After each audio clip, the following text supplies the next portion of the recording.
그 교과서 수준? 중고등학생의 교과서 수준으로 그 뉴스 보는 방송이니까 본인의 학력이 너무 높다 싶으시면 나가주시면 됩니다. 예, 그냥 이 방송은 그냥 이렇게 뭐지 중고생의 그 지식 수준만 있어도 들을 수 있는 방송이니까요. 마음에 안 드시면 당장 나가주시기 바랍니다. 자, 다음 이야기로 넘어갈게요. 세 번째 이야기. 예. 자, 세 번째 이야기로 넘어가면, 예. 국기 개양을 정부에서, 예. 그래요. 이게 개논리로 보이는데 왜 듣고 있어? 나가요. 예.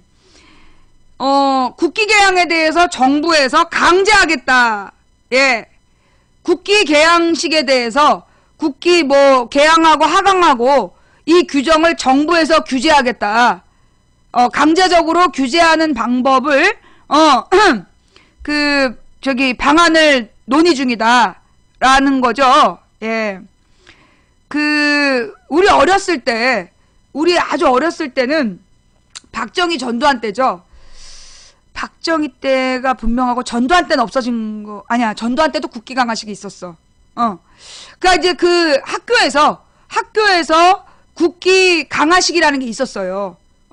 국기 이제 아침에 국기가 올라갈 때, 그 다음에 저녁 때 강화식 두 번 있는데,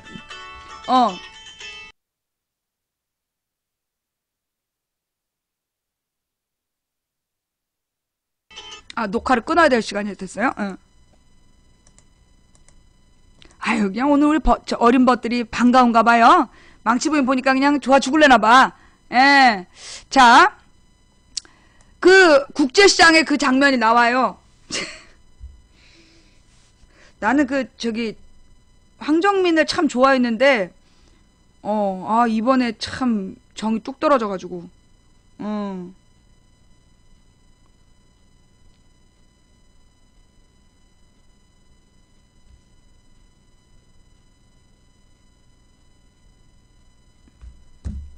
자, 하여튼 그래서 이 국기 개양식이나 국기 강화식이 있을 때는 모든 사람이 길을 가다가 제자리에 서야 돼. 제자리에 서서 가까운 국기를 향해 서가지고 이걸 해야 되는 거야. 근데 이게 누가 만든 거야? 예. 그게 누가 만든 거예요? 박정희가 만든 거 아니야. 박정희 때 국기 강화식, 국기 개양식 이거를 문화를 만들어가지고 국기에 대한 맹세 이걸 하라 그러고 이게 일종의 이런 걸 뭐라 해요? 국가주의라래요. 국가주의. 그러니까 이건 뭐냐? 민주주의하고 다른 거야. 박정희의 정치는 민주주의가 아니었어요. 국가주의였지.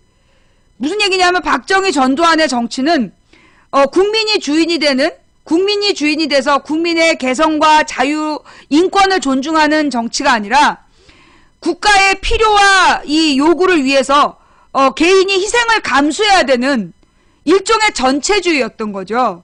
예, 일종의 전체주의적인 시대였던 거야. 근데 박근혜는 어린 시절부터 지네 아버지가 만든 법에 그게 익숙해져 있는 거야. 아마도 박근혜는 돌아다니면서 국기가 올라갔다 내려갔다 제때 안 하고 그 동네에서 애국가가 울려 퍼지지 않고 사람들이 국기를 보고도 막 돌아다닐 때 굉장히 어색했을 거야. 자기 아버지가 만든 시대는 국기에 대한 맹세를 위해서 모두가 서야 되는 그런 시대인데 서야 되는데 왜 안 쓰느냐? 그게 고민이었겠지. 그리고 이제 국제시장을 두 번을 보더니 결국 이제 부작용이 나오는 거 아니야. 자기 아버지가 했던 걸 따라야겠다. 그래서 이번 명절에 두 가지 쇼를 했어요. 이 하나는 뭐냐면 박근혜의 밥상. 박근혜의 밥상. 그러면서 그 옛날 박정희의 밥상이 떠오른다. 어른들 노인분들이 그 옛날 박정희의 밥상이 떠오른다고 많이 회상을 했다. 뭐 이렇게 기사를 썼어. 뻥까지 말라고 그래. 노인분들이 박근혜 밥상 보고 하신 말씀. 그래. 박정희도 밥상은 서민적으로 먹었지. 그리고 밤에 양주를 마셔서 그러지. 그런 얘기 들으셨어요? 박근혜 밥상을 쫙 풀었잖아. 박근혜 밥상이라고 막 서민적인 밥상이라고. 그래서 뭐 노인분들이 옛날에 박정희의 밥상이 떠올라서 향수에 젖었다. 무슨 향수에 젖어. 노인분들이 바로 다음 나온 얘기가 그래 지 애비도 서민적인 밥상 사진 찍어 보여주고 밤에 양주 처마시더만. 양주 얘기 또 딱 나왔잖아요. 그죠? 그러면서 그때 마신 양주가 시바스 리갈이냐 뭐 로얄 살루트냐 이거 가지고 또 할아버지들끼리 또 싸우고. 아니 아니 밥상. 그리고 그래요. 아니 박근혜의 밥상만 사진을 떡 찍어서 보여주는 거 뭐 하자는 거야. 그 밥 먹는 걸 보여주든가. 아니 그거 사진 찍는 용인지 직접 먹는지 그거 어떻게 알아. 그 저기 전여기가 그랬더만 햄버거 집에서 햄버거를 먹어도 포크와 나이프가 있어야 먹는다고.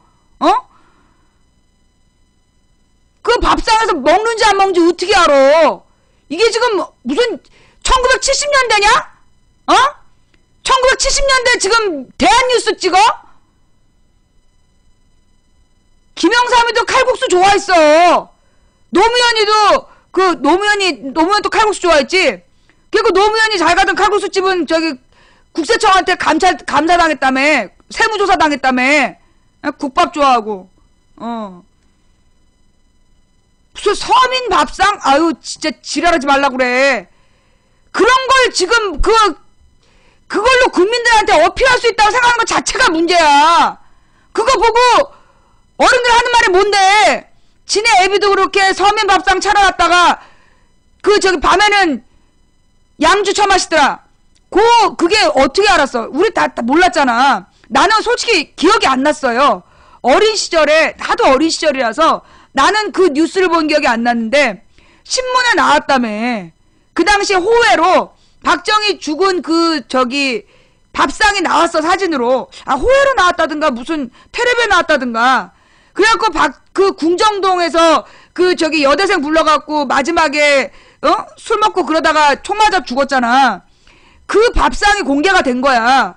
그 상다리 휘어질 정도로 사내진미에다가 양주병이 여러 병 나뒹굴고 있던 그 사진을 보고 그 어른들이 느낀 그 배신감이 우리의 상상 이상이야. 가령 예를 들어 만약에 유재석 바른생활 사나이잖아. 막 열심히 하는.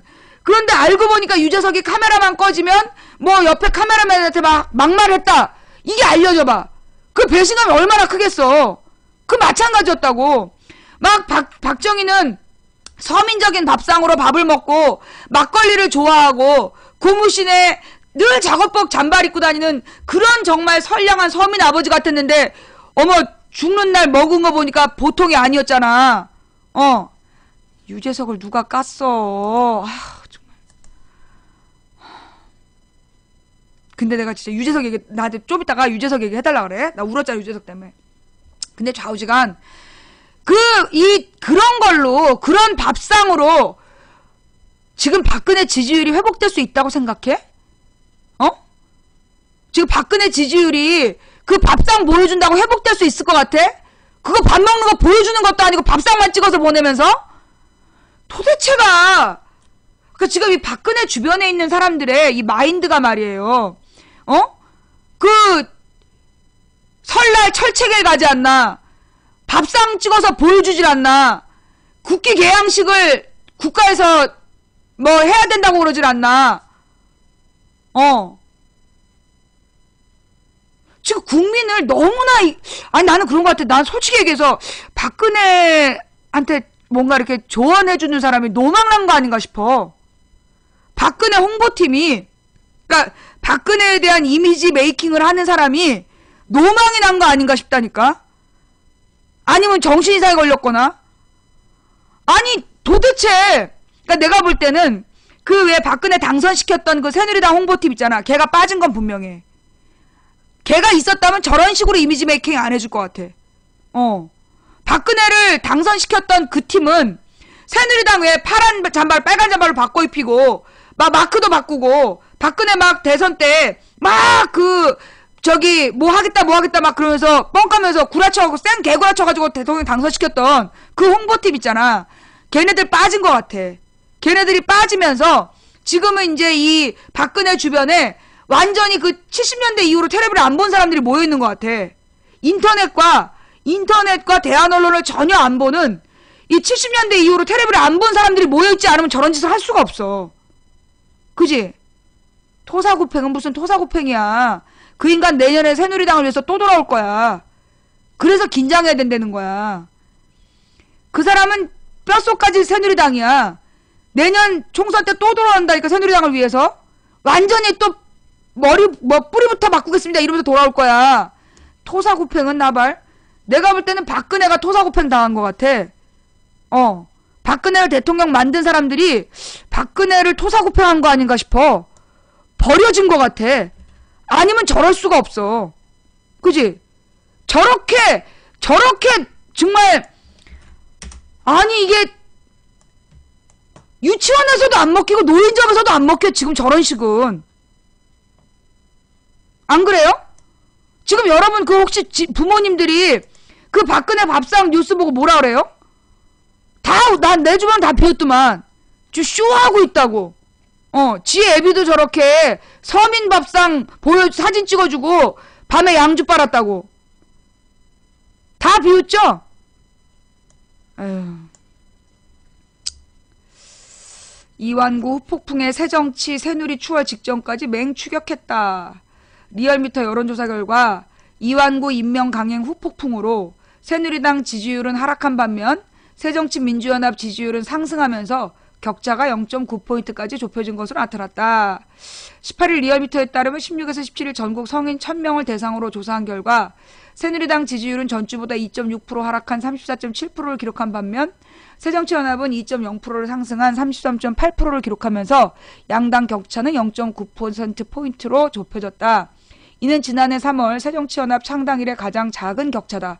또 새정치연합 지지율은 지난해 6월 문창극 총리후보 지명 후폭풍으로 35%를 기록한 이래 최고치다.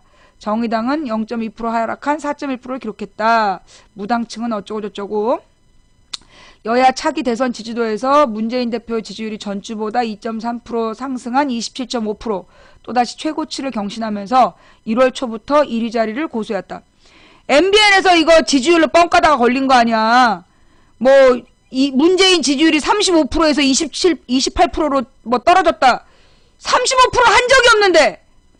반면 박원순 시장은 11.2%로 4주 연속 하락하며 2위에 머물렀고 3위 김무성 새누리당 대표는 2.6% 하락한 9.0을 기록하면서 한 자릿수로 추락했다.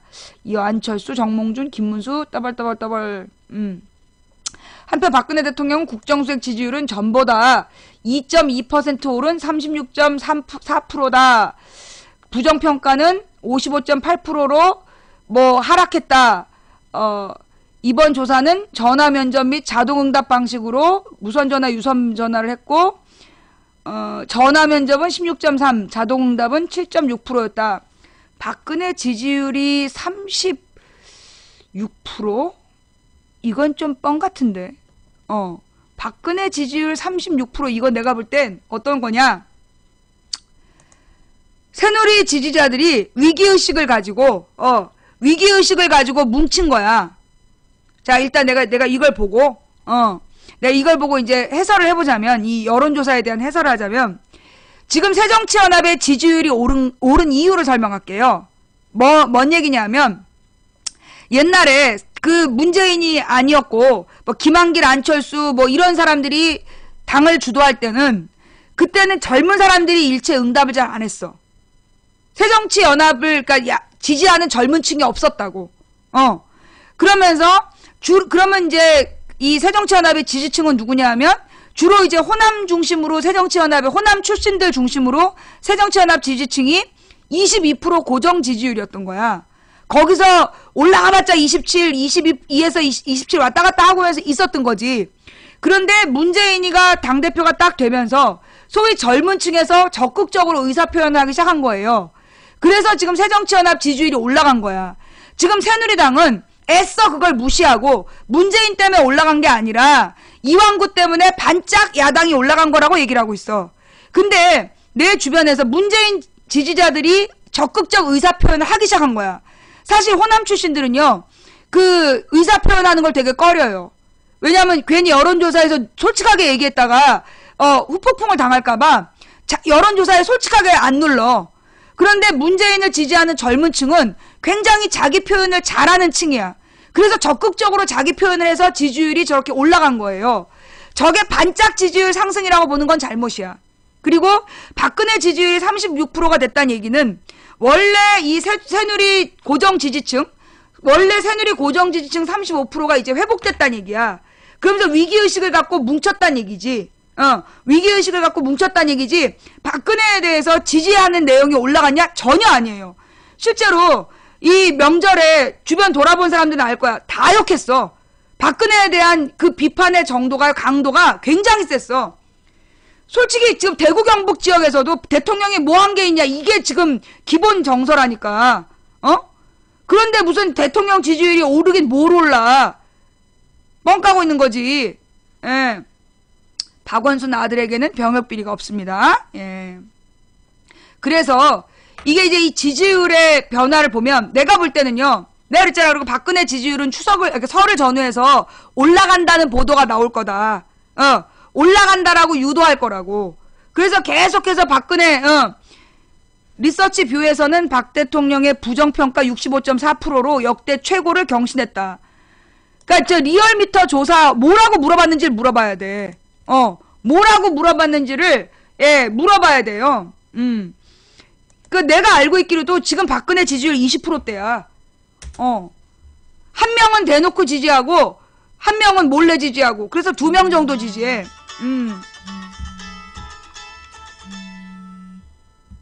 예. 자, 리서치뷰 박 대통령 부정평가 65.4 역대 최고를 경신. 휴대전화 사용자만을 대상으로 한 리서치뷰 여론조사 결과 박근혜 대통령에 대한 부정평가가 65.4%로 역대 최고치를 갈아치운 것으로 나타났다. 리서치뷰와 팩트TV가 했고요. 1000명을 대상으로 했고요. 그러니까 이게 이제 휴대전화 이용자들을 대상으로 했다는 얘기죠.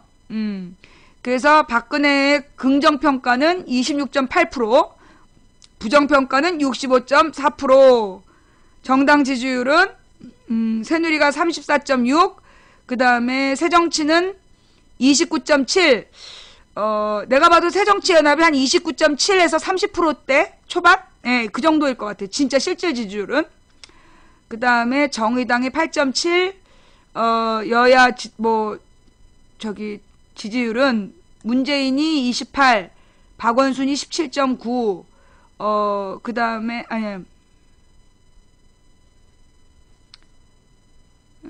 김무성이 17.0, 그 다음에 안철수 9.2, 뭐 이렇게 약간 조사가 다르게 나왔네요. 순위는 여전히, 그러니까 문재인, 박원순, 김무성, 뭐 이런 분위기인가 보죠?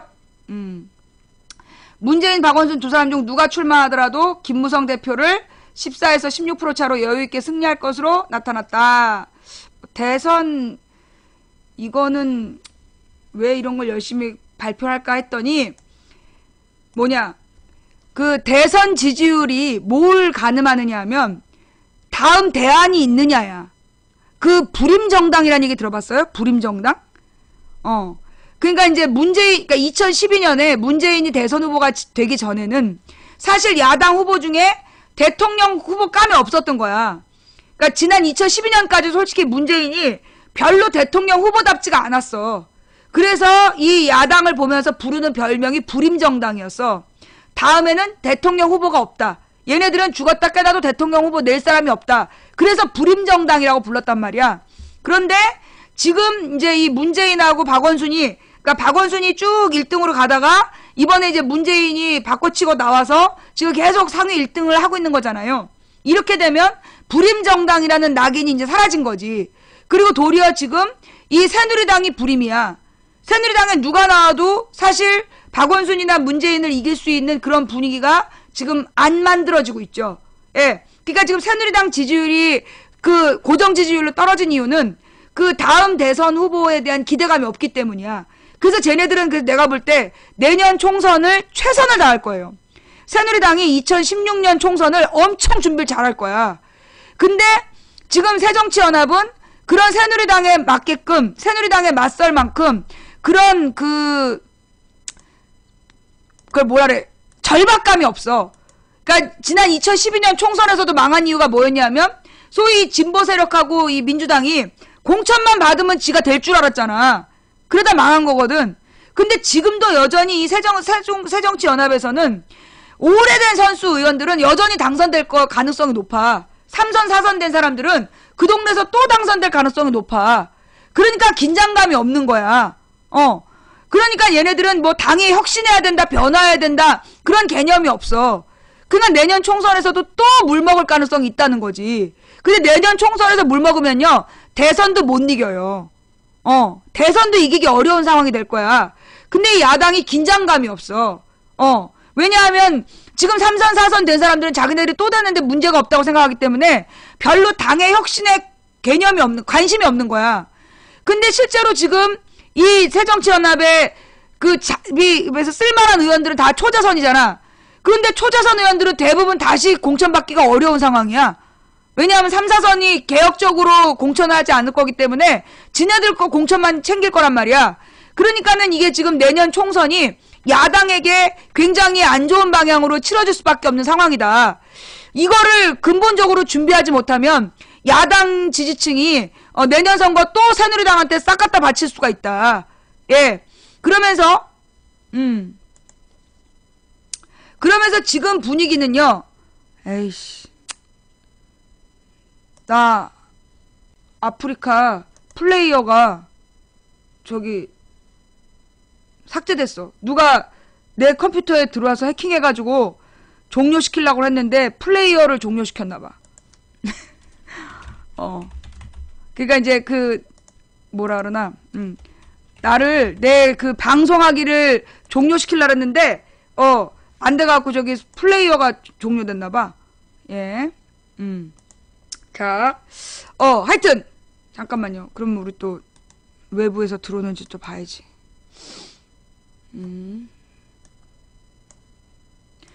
그게 지금 문제다. 지금 야권에서는 전반적으로 새로운 개혁과 혁신을 준비하는 그런 노력이 부족하다. 도리어 이 문재인 뒤통수 깔 생각만 하고 있기 때문에 이대로 가면 내년 총선도 어렵지 않겠나. 그런 생각이 들고, 근데 하여튼 문재인이나 박원순이라는 사람들이 뚝 치고 올라와 주면서 야권에 어느 정도 숨통을 터준 건 맞아요. 근데 이게 총선을 어떻게 준비하느냐에 따라서, 그러니까는 이게 이번 총선을 그러니까는 모든 총선 후보를 국민공천으로 하겠다. 당에서 전략공천 안 하고, 그 계파별로 자기 사람 심는 게 전략공천이야. 그 전략공천을 전면 금지하고 모든 지역을 국민공천 하겠다. 그런 식으로 내놓지 않으면 내가 볼 때 다음 총선도 야당은 거의 물 건너가는, 예, 그럴 가능성이 좀 크다. 라는 이야기.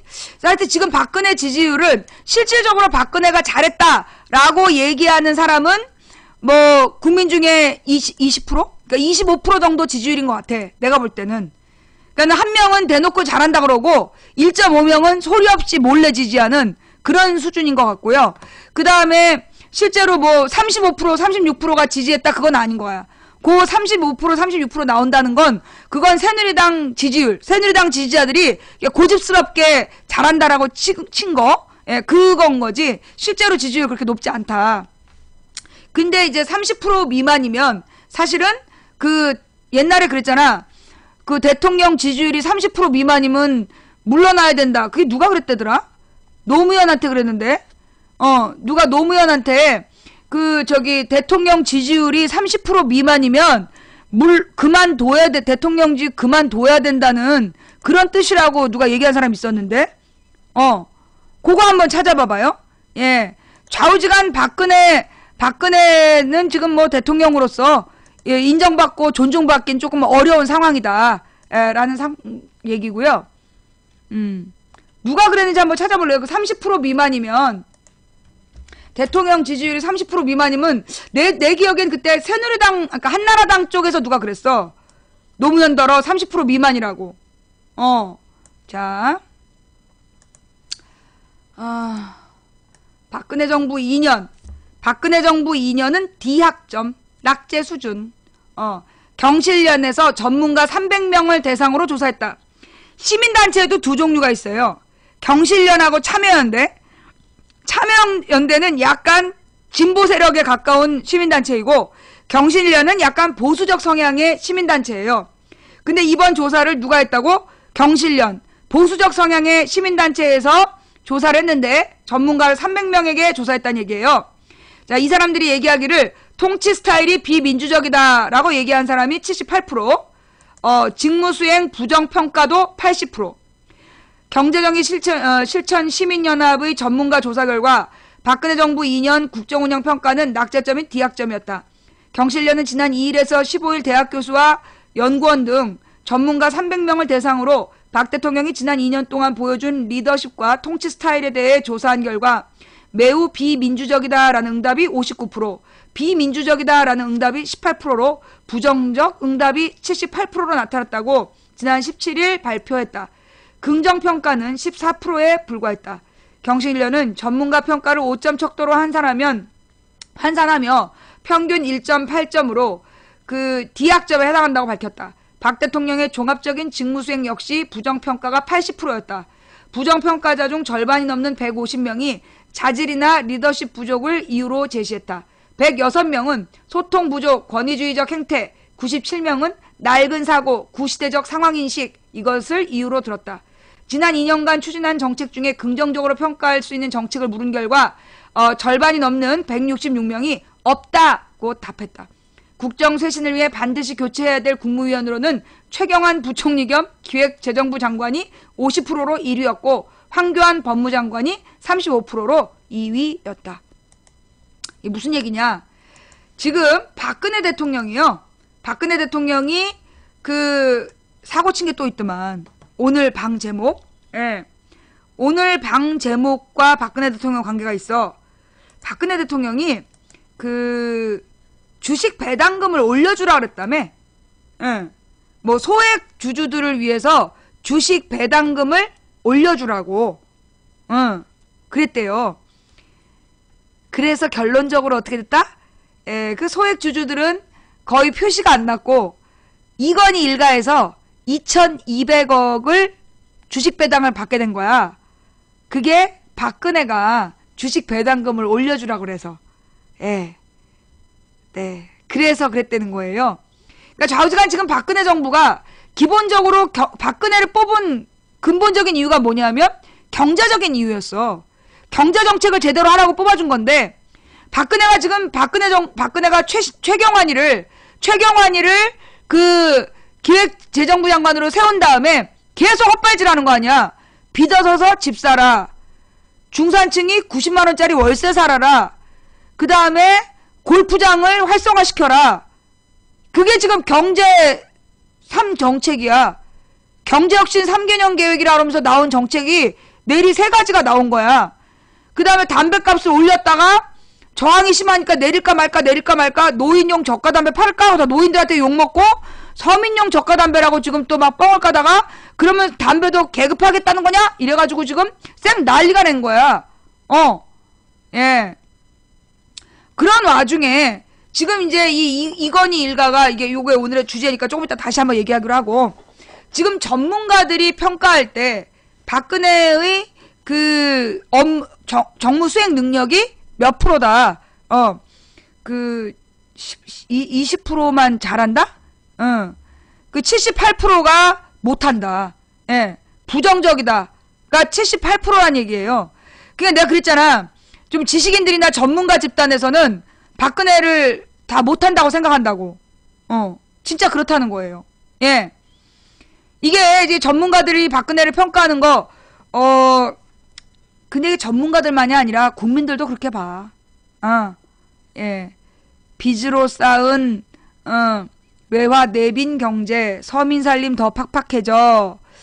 20%에서 40%대. 자, 잠깐만요. 그러니까 이제 박근혜 지지율이 이렇게 떨어지는 가장 근본적인 부분은 뭐냐. 그 뭐 십상시 뭐 정윤회 그것 때문이 아니라 가장 근본적인 건 경제 문제예요. 박근혜를 대통령으로 이거 아닌데? 예. 잠깐만.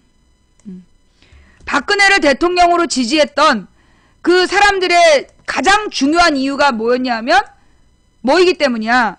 경제적인 이유 때문이야. 이거 아닌데 왜 이게 저기가 안 되지? 잠깐만요.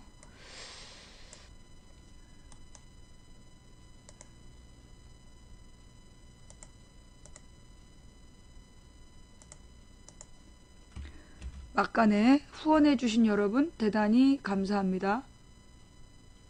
이게 저기 미션 임파서글님 그 뉴스가요. 요게 제가 그 주소가 복사가 안 되네. 아 그럼 내가 이거를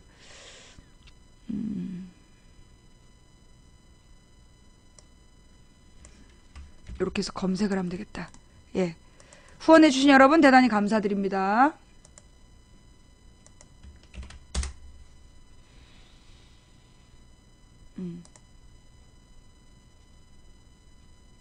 그러니까 이제 박근혜를 지지했던 유재석 이야기 그래 알았어. 잠깐 유재석 이야기 잠깐 하고 넘어갈까? 이제 경제 이야기로 넘어갈 거니까 경제 이야기로 넘어가기 전에 그거 하나 남았으니까 유재석 이야기. 그 우리 딸내미가 무슨 무도 토요일은 무도다? 그런 예능을 보고 있더라고요. 그래가지고 이제 봤어. 나도 이제 지나가다가 봤지. 이 명절에. 근데 거기 무슨 장면이 나왔냐면 토요일은 가수다. 그 프로를 만드는 과정을 다큐로 찍었더만. 그래갖고 보여주는데 내가 울컥하고 울었던 부분이 뭐냐면 그 서문탁이라는 가수를 새벽 1시인가 만나는 거야. 그러니까 이제 그 가수들을 섭외하러 다니면서 그 몇 시간째 그 추운 양복을 입고 기다렸다가 그 이제 서문탁이라는 가수를 1시 넘은 시간에 만나니까 그 가수에 대한 예의를 다하기 위해서 소찬이었나? 서문탁이 아니라? 미안해. 소찬이. 소찬이었어. 소찬. 여자 가수였어. 여자 가수를 만나서 그 여자 가수에 대한 예의를 다하기 위해서 그 노래방에서 같이 놀면서 이제 섭외를 하는 장면인데 막 바닥을 구르는 거야. 바닥을 막 이렇게 구르면서 막 그 흥을 돋구려는 그 모습. 내가 그걸 보고, 그러니까 내가 이게 소찬이에 놀란 게 아니라 그 유재석이라는 사람이 사실은 굉장히 오랫동안 우리나라의 예능의 지존이잖아. 근데 이명박 초기에 그 김태호 PD가 파업을 했단 말이에요. 그래서 무도가 한 1년 가까이 방송이 안 됐었어. 몇 달, 6개월, 7개월 동안을 무도 방송이 안 됐었단 말이야. 그런데 그때 그 무도의 팬들이 오랜 시간을 기다려준 거야. 계속 기다렸다가 결국은 이제 이 무도를 돌아온 무도가 된 거지. 그때 이 무도 팬들이 다 돌아와가지고 무도를 다시 막 봤단 말이에요. 근데 이제 그러면서 이 언론가에서 이제 이 김태호한테 뭔 말을 못하고 무한도전도 못 건드리고 그니까는 뭔 짓을 했느냐. 그 연말 연예대상에서 유재석한테 상을 한 2, 3년 안 줬어. 그죠? 유재석한테 상을 한 2, 3년 동안을 아무도 안 주고 상을 안 주고 그냥 넘어갔었어. 그러다가 작년인가? 그쵸? 작년인가부터 다시 작년인가 재작년부터 상을 줬어요. 예. 그러니까 이제 보복한 거지. 보복하기 위해서 유재석한테 이제 상 안 주고, 예. 그러면서 이렇게 막 엉뚱한 애들 띄워주고 막 그랬었다고. 그런데 이 유재석이라는 사람이 이제 작년 연말 대상을 다시 이제 또 땄잖아요. 근데 사실은 어떻게 보면 그 정도, 이게 유재석 정도 되는 사람이면 굉장히 돈도 많이 벌고 있고, 사실 막 애헴할 상황이야. 굉장히 거만해질 수밖에 없는 상황이라고. 그 젊은 연예인이 유재석 정도의 대우를 받는다면 지금 안 걸어 다닐걸? 바닥을 안 밟고 다닐 거라고. 업혀 다니고 안 껴 다니고 가마 타고 다니지. 그런데 그 유재석이라는 사람이 보여주는 모습은 정말 왜 그 벼가 익을수록 고개를 숙인다. 자기는 어린 시절에 연예인 초기에 데뷔하고 9년 동안을 쉬었다고. 자기는 너무 오래 쉬었기 때문에 쉬고 싶지 않다. 그 말을 하면서 너무 열심히 하는 그 유재석의 모습을 보면서 그런 생각이 드는 거야. 그러니까 예능인인데 그냥 그 예능인의 모습인데 그 사람한테서 왠지 지극한 인성, 어느 정도 이렇게 깨달음을 얻은 인간의 모습을 보는 듯한 느낌? 그러면서 어떤 인간적인 어떤 그 뭐라고 그래야 돼? 그러니까 좋은 인간, 정말 참 괜찮은 인간을 만났을 때 느끼는 가슴이 따뜻해지는 느낌, 그걸 주더라고요. 예. 그래서 내가 이 유재석 이야기는 한번 해야 되겠다, 내가 방송에서. 그 이 유재석처럼 언제나 변함없이 그렇게 겸손한 그런 예능인이 우리에게 있다는 게 정말 그 가슴이 뿌듯했고, 그 무도라는 프로를 만들어가는 김태호라는 사람도 참 대단하다. 왜냐하면 그때 2008년 9년 이때가 그 MBC나 KBS에서 괜찮은 PD들이 전부 다 그 이 방송 탄압에 상처를 받고 다 떠났어. 가령 뭐 나영석 같은 사람도 1박 2일 PD 하다가 떠났잖아. 그래갖고 지금 막 TVN에서 완전히 뭐 대박 치고 있는 거 아니야. 뭐 미생도 만들고 뭐 꽃남자도 만들고 뭐 또 꽃 시리즈를 다 나영석이 했다며. 그러면서 지금 무슨 저기 삼시세끼 그것도 하고 있고, 그러면서 이제 이 나영석 같은 사람 사실 1박 2일도 굉장히 좋은 프로였어요. 그러니까 무도와 1박 2일이 진짜 개념 프로였어. 그 두 개가 정말 바른 역사의식을 이야기하고, 옛날에 그게 1박 2일이었나? 무도였나? 독도 문제 얘기했던 거.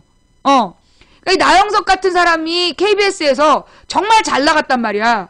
그런 나영석이 KBS를 버리게 했다고. KBS하고 그 MBC가. 그 MBC에서 뛰어난 PD들도 막 그 흔들리고 나가고 그랬다고. 그랬는데 이 김태호 같은 경우에는 안 나간 거 아니야. 안 나가고 이 무한도전을 지켜낸 거. 난 그것도 참 대단한 것 같아. 이게 1박 2일이었구나. 그러니까 이제 그 나영석처럼 정말 자기를 밀어주는 막 가서 돈을 시컨 벌 수도 있을 텐데, 나영석 돈 얼마나 많이 벌겠어. 그런데 이 김태호란 사람은 무한도전을 지키고 MBC에 남은 거 아니야. 그 김태호처럼 그렇게 장기간 파업을 한 다음에도요, 그 무도라는 프로를 그냥 지킨 사람 김태호 하나야. 내가 알고 있기론. 그렇지 않나? 그 당시에 그때 파업 대차게 하고 살아남은 PD는 김태호밖에 없어. 나머지 다 전출 가고. 예. 지금 뭐 이상한 소리가 많이 납니까? 예. 잡음이 들려요? 잡음이 들리는 분들은 나갔다 오시고요. 네. 그러니까 이제 김태호라는 이 PD가 그 굉장히 대단한 사람이다. 무도를 지켜냈고, 어떻게 보면 진짜 MBC를 지키고 있는, 예. 그 MBC를 지키고 있는 마지막 간판이 아니냐. 무도가 광고 안판 상태라서 폐지가 불가해요? 그러니까 무도는 국민이 지킨 거지. 국민이 지켰는데, 사실 있잖아요. 이 케이블에서 어마어마한 돈을 줘. 케이블에서 PD들을 데려갈 때는요, 어마어마한 돈 주고 데려가는 거야. 돈 생각하면 이 김태호도 가야 돼. 근데 안 갔잖아. 안 가고 그 무도를 지켜낸 거 아니야. 그 무도를 기다려준 나는 그러면 김태호는 왜 안 갔을까? 그건 무도를 지켜낸 팬들에 대한 의리라고 봐. 무도를 지켜냈던 그 팬들의 기다림을, 그 의리로서 돌아온 거 아니냐. 그래서 나는 이 김태호와, 이 유재석이 만들어가는 무한도전. 그들의 무한도전이 언제 끝날까? 나는 그게 참 궁금해요.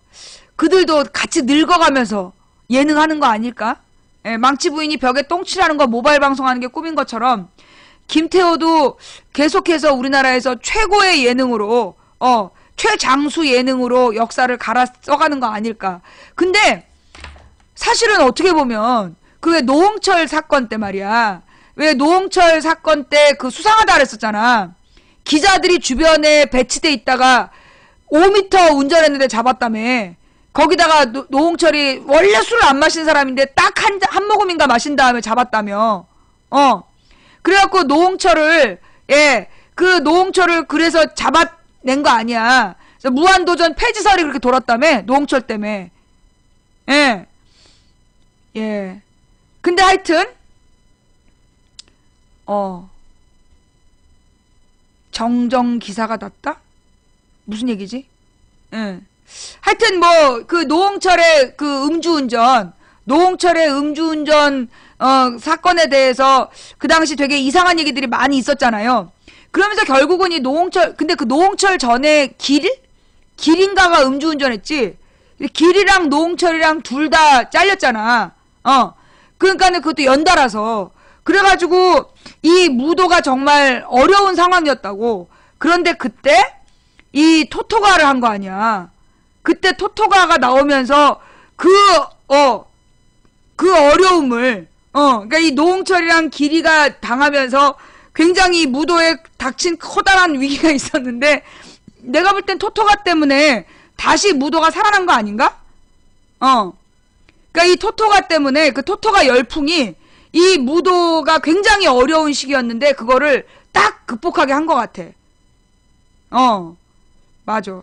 그래서 어쨌거나 이 그 무한도전, 이 무한도전에 대해서는 기대가 크다. 그 기대가 크다라는 생각을 하면서, 근데 좀 걱정은 돼. 언제까지 이 지켜낼 수 있을까? 그 이제 이 노홍철이 토토가를 처음에 섭외했더만, 처음에 섭외를 했다가 그 음주운전 사고가 나왔고 처음부터 다시 다 찍어야 됐던 거야. 고생 많이 했더만. 뭐 유재석 얘기는 이 정도? 넘어갈게요. 다음 이야기. 주식 배당금 2,200억. 주식 배당금 2,200억 이야기 할게요. 자, 이게 무슨 얘기냐? 박근혜가 대통령이 된 이유가 뭐냐라고 묻는다면, 내가 볼 때 국민들이 그 옛날에 이제 김대중 때 IMF가 온 줄 아는 사람도 있어.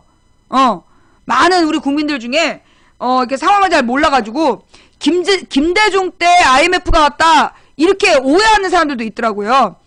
김대중 때 IMF 온 게 아니에요. 그 IMF는 김영삼 막판에 IMF에서 돈을 빌린 거야. 그래가지고 이제 문제가 생긴 거란 말이야. 근데 이 김대중이 IMF를 극복하는 과정, 사실 굉장히 국민들이 단결된 힘으로 그 극복을 해냈고, 그래서 이 김영삼 때 완전 망한 나라를 5년 안에 재궤도에 올려놓은 거 아니야. 그걸 노무현이 한 발 더 치고 나가가지고 우리나라가 막 고도 성장을 해. 그 2002년부터 2007년 사이에. 그래서 그 5년 동안에 막 성장을 해서 우리나라가 뭐 무역 규모 11위를 달리면서 사실 선진국, 그래서 전 세계에서 노무현 때 우리나라를 선진국이라고 불렀어. 우리나라가 선진국이 아니면 누가 선진국이냐? 여러분은 잘 모르시겠지만요. 내가 2007년부터 방송을 했잖아. 근데 내가 그때 되게 유명한 이야기가 있었어. 실제로 내 주변에 있는 사람 겪은 얘기인데, 이명박이 되게 좋아했던 게 두바이라는 데예요. 이명박의 이상향이 두바이야. 근데 이 두바이는 그 당시 이제 망하기 전이야. 두바이가 망하기 전에 2006년인가 5년에 있었던 일인데, 그때 이제 이 두바이 공항에 이제 사람들이 내리면, 두바이 공항은 어떻게 되어 있냐면 아예 그 검색대가, 공항에서 내리는 사람들 심사하는 데가, 입국 심사대가 갈라져 있다는 거야. 한쪽은 후진국 라인, 한쪽은 선진국 라인 이렇게 갈라져 있었대. 그래가지고 그때 이제 내가 아는 지인이 이제 앞에 중국 사람, 그 다음에 일본 사람, 그 다음에 이제 한국 사람 이렇게 서 있었던 거야. 근데 이제 여권을 딱 보고 어느 라인으로 가라고 한 사람이 지시를 한다는 거예요. 근데 중국 사람을 보고 중국 여권을 보더니 후진국 라인으로 가라고 되는 거야. 근데 일본 여권은 선진국 라인으로 가라 그랬다는 거야. 그러면 이제 세 번째 우리나라 이제 우리 지인이 딱 명함, 이게 여권을 줬을 때 어디로 갔을까라고 내가 2007년에 이제 질문을 했어. 우리 아프리카 방송에서. 그랬더니 90%가 후진국 라인이라는 거야. 90%가 후진국 라인으로 갔을 거다라고 대답을 하고 10%만 혹시 선진국? 이렇게 얘기를 했었어. 그런데 그 당시에 우리 지인이 선진국 라인으로 간 거예요. 그러면서 그때 우리 그분이 굉장히 그걸 보고 놀란 거야. 되게 이제 해외 출장을 많이 다니시는 분이었는데, 이제 두바이에서 본인이 겪은 그 일이, 우리나라의 위상이 이만큼 높아졌구나. 일본이랑 똑같이 우리를 선진국 라인으로 세워주는구나. 라는 생각을 했고, 또 하나는, 왜 나는 당연히 중국 뒤에 후진국 라인으로 가야 된다고 생각했을까?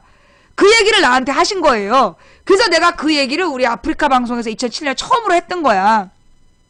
그러면서 그 당시에 유럽에서 특히 이제 동유럽에 우리나라 국회의원 뭐니 누가 갔더니 그 동유럽에서 막 도와달라고 그러더는 거야.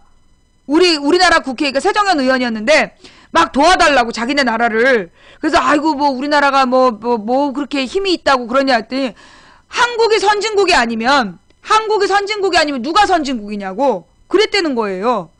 그런데 그 당시 우리나라 국민들 중에 신한국당 지지자들은 2007년 그 당시에 신한국당 지지자들은 우리나라는 당연히 후진국이다. 그러니까 후진국이니까 감수해야 된다. 희생을 감수해야 된다. 불이익을 감수해야 된다. 그걸 강조한 우리가 선진국이 되기 위해서 참아야 된다. 그걸 여전히 강조하고 그리고 우리나라가 선진국이 아니라고 막 강요하고 고집을 피웠던 거야. 그런데 어떻게 됐을까요? 그 이명박이 대통령이 되고 난 다음에 그 선진국 라인에 들어갔던 게 다 떨어졌어. 선진국으로 순위가 매겨졌던 게 다 떨어진 거야. 그러다가 박근혜가 대통령이 돼서 그 순위가 더 떨어진 거야. 그래서 지금은 우리나라가 선진국이라고 얘기하기가 애매하지만 옛날에 노무현 때는요. 전 세계 어디를 가나 그 한국은 선진국이라 그랬었어. 오로지 우리 국민들만 우리나라가 선진국이라는 걸 안 믿었다니까? 침봤다. 미안해. 그래서 내가 그때 2007년에 방송하면서 되게 많이 싸웠어요. 우리나라가 선진국이라고. 그러면 막 한나라당 지지자들이 쌍욕을 하는 거야. 우리나라가 선진국이면 파리가 세다 이러면서. 그랬었어요. 자, 그런데 그렇게 노무현 때 우리나라가 선진국임에도 불구하고 대부분의 노인분들은 우리가 후진국이라고 생각했어. 그러다가 이제 이명박이 대통령이 되기 전에 어떤 상황이었냐면 노무현 때 우리나라 경제 규모는 엄청 커진 거야. 뭐 연평균 성장률이 5%대였어. 4%대? 4.5%? 그 정도가 연평균 성장률이었어. 임기 5년 동안. 그러니까 엄청 성장한 거지. 성장률로 따지면. 그런데 노무현 대통령 때 말년에 어떤 고민에 빠졌냐면 국가가 경제 규모는 성장하는데 국민은 가난해진다. 그게 노무현 대통령의 고민이었어요. 양극화라 그랬지. 그러니까 나라는 부자가 되는 거야. 국가 경제 규모는 커지는데 서민들의 삶은 점점 가난해진다. 서민들의 삶은 나아지지 않는다. 그때 노무현 대통령 나아지지 않는다 그랬어. 그러나 이 노무현 대통령 때 수준보다 이명박 때 더 엄청 떨어졌죠. 근데 이제 노무현 대통령은 왜 국가의 경제가 성장하는 만큼 그 성장의 그 내용을 열매를 국민이 함께 나눠 먹을 수 없느냐. 이게 노무현 대통령이 마지막까지 고민이었어. 그랬는데 결국 그 문제를 해결하지 못한 게 맨 첫 출발이 잘못됐기 때문이야. 노무현 대통령 초기에 신자유주의 노선으로 시작했기 때문에 시장경제 원리로 시작했기 때문에 그 대기업 중심으로 파이를 키워야 된다가 2년 동안 노무현 대통령의 경제 기조였어. 그래서 막 성장을 시켰는데 대기업이 나눠 먹지 않은 거야. 그래서 노무현 대통령이 1년 동안 심각하게 고민하고 2006년 들어서면서 비정규직 법안을 만들겠다 선언을 한 거지.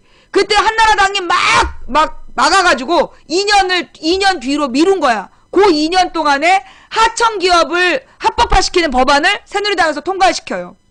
그래서 비정규직 법도 왜곡이 되고 노무현 대통령이 빈부격차, 즉 이 양극화 현상을 해결하지 못했다라는 그 고민 상태에 머물면서 임기가 끝나게 되는 거야.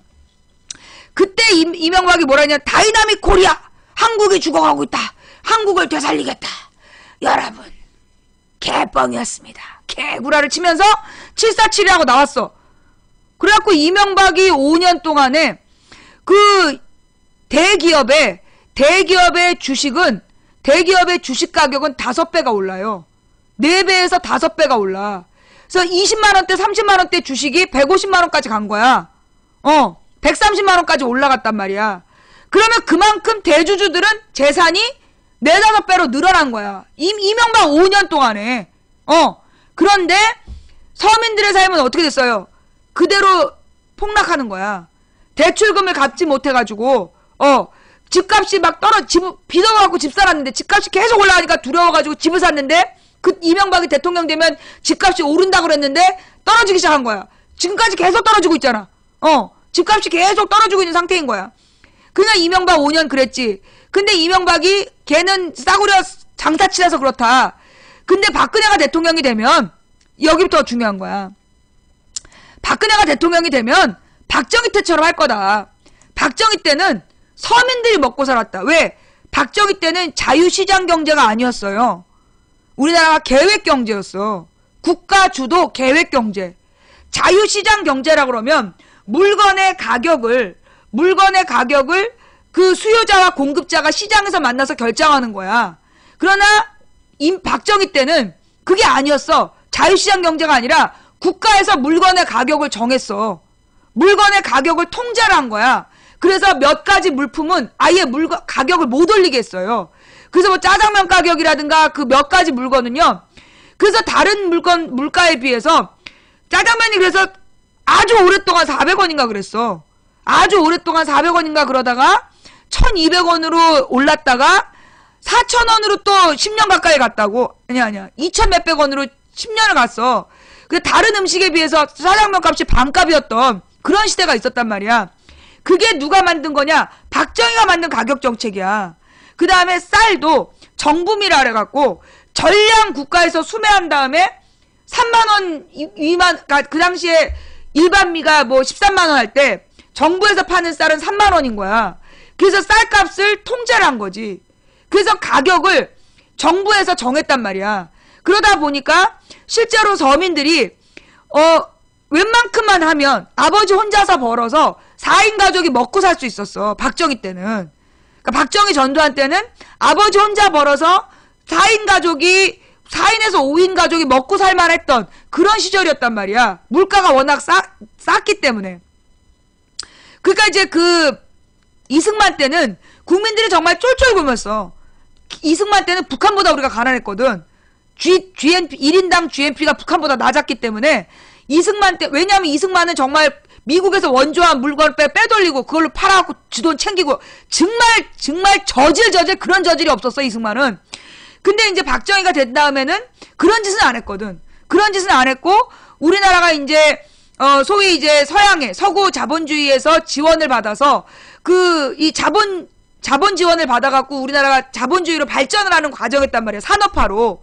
그래서 홍콩, 뭐 싱가폴, 대만, 일본, 우리나라 이런 나라들이 서양의 지원을 받아서 성장한 나라들이야. 그 중에 성장률이 제일 낮은 게 우리나라였지만 어쨌거나 성장이 잘 됐어. 그리고 이 성장할 때 박정희가 가격 통제를 했기 때문에 가장 중요한 물건, 쌀에 대한 가격 통제를 했기 때문에 그 국민들이 그 가난해도 먹고 살 만한 그런 상황이었어. 그러니까 이제 그래서 이 보릿고개를 극복하게 됐단 말이지. 그러니까는 이제 이 노인분들의 향수에는 박근혜가 대통령이 되면 지금 김영삼, 김대중 노무현이 그렇게 민주화 운동한다고 서민과 평민을 위한다고 애썼지만 너네 15년 동안 뭐 했냐? 부자들은 더 부자가 됐고 우리 서민들은 언제나 서민이었다. 그러니까 평직원에서 CEO가 된 이명박이 대통령을 하면 서민이 잘 사는 시대가 올 거다. 안 됐어. 아 역시 싸구려 장사꾼이야. 사기꾼 장사꾼이야. 그러면 박근혜가 대통령이 되면 박정희 때처럼 서민이 먹고 살 만한 나라가 될 거다라고 생각했던 거야. 실제로 그게 컸어요. 그 서민이 먹고 살 만한 나라를 박근혜가 만들어줄 거라는 희망, 그게 당선의 원동력이었어. 이거 비웃으면 안 돼요. 그걸 제대로 이해해야 다음에 이기는 거야. 진보적인 세력들이 그걸 몰라. 왜 박근혜를 뽑았는지를 이해를 못하기 때문에 맨날 지는 거야. 국민들이 박근혜를 뽑은 진짜 이유는 딱 그거예요. 박정희 때 먹고 살만해졌다. 그러면 박근혜가 대통령이 되면 먹고 살만해질 서민들이 먹고 살만한 나라가 될 수 있다. 그런 믿음으로 뽑아준 거야. 그때 솔직히 야권은 어땠어요? 문재인 선거 캠프는 서민들이 먹고 살만한 나라를 제시했어? 문재인 선거 캠프에서 뭐라고 얘기가 나왔냐면 경제민주화라는 말이 너무 어려워서 국민들을 설득할 수 없는 아젠다다. 그게 문재인 캠프에서 여름에 나온 말이야. 무슨 말인지 알아요? 문재인 선거 캠프에서 그 대선 전에 한 5, 6개월 전에 8월, 9월 이때 그때 나온 말이 경제민주화라는 말이 너무 말이 어려워서 국민을 설득할 수 있는 그 아젠다가 아니라고 그랬어. 그래서 내가 경제민주화가 뭐가 어렵냐고 막 방송에서 막 열받아가지고 비정규직을 정규직 만들고 중소기업에 제값도 주는 거 그게 경제민주화다 이렇게 설명하면 되지 뭐가 어렵냐고 내가 막 신경질 냈단 말이야. 그런데 그때 박근혜가 경제민주화 하겠습니다. 경제민주화가 뭔지 아세요? 그러니까 제가 하겠습니다. 그러니까 경제민주화 뜻을 아시냐고요? 제가 하면 합니다. 그렇게 밀어붙인 거 아니야. 뜻도 모르는데 자기가 하겠다고 막 나선 거야. 경제민주화 제가 하겠습니다. 그때 서민들은 경제민주화가 너무 어려운 아젠다라는 문재인과 그러니까 제가 하겠습니다라는 박근혜 중에서 누굴 선택한 거야? 박근혜 선택한 거야. 왜? 쟤는 좀 뭔가 무대뽀적인 면이 있기 때문에 지금 재벌들이나 이런 사람들이 가지고 있는 그 기득권을 어쩜 뺏을지도 몰라. 왕창 뺏어서 그 옛날에 지아버지처럼 서민들을 먹고 살게 해줄 수도 있어. 옛날에 박정희는 뻑하면 세무조사해갖고 재벌들을 박살을 냈잖아. 그래가지고 박근혜가 처음에 대통령이 돼서 제일 먼저 한 일이 재벌 길들이기야. 재벌 몇 명 감옥에 보냈잖아. 그래갖고 노인분들이 너무 박수치면서 그래 그렇게 하는 거야 그랬다니까. 이 노인들이 재벌만 잘 사는 거 아니라는 거 알아.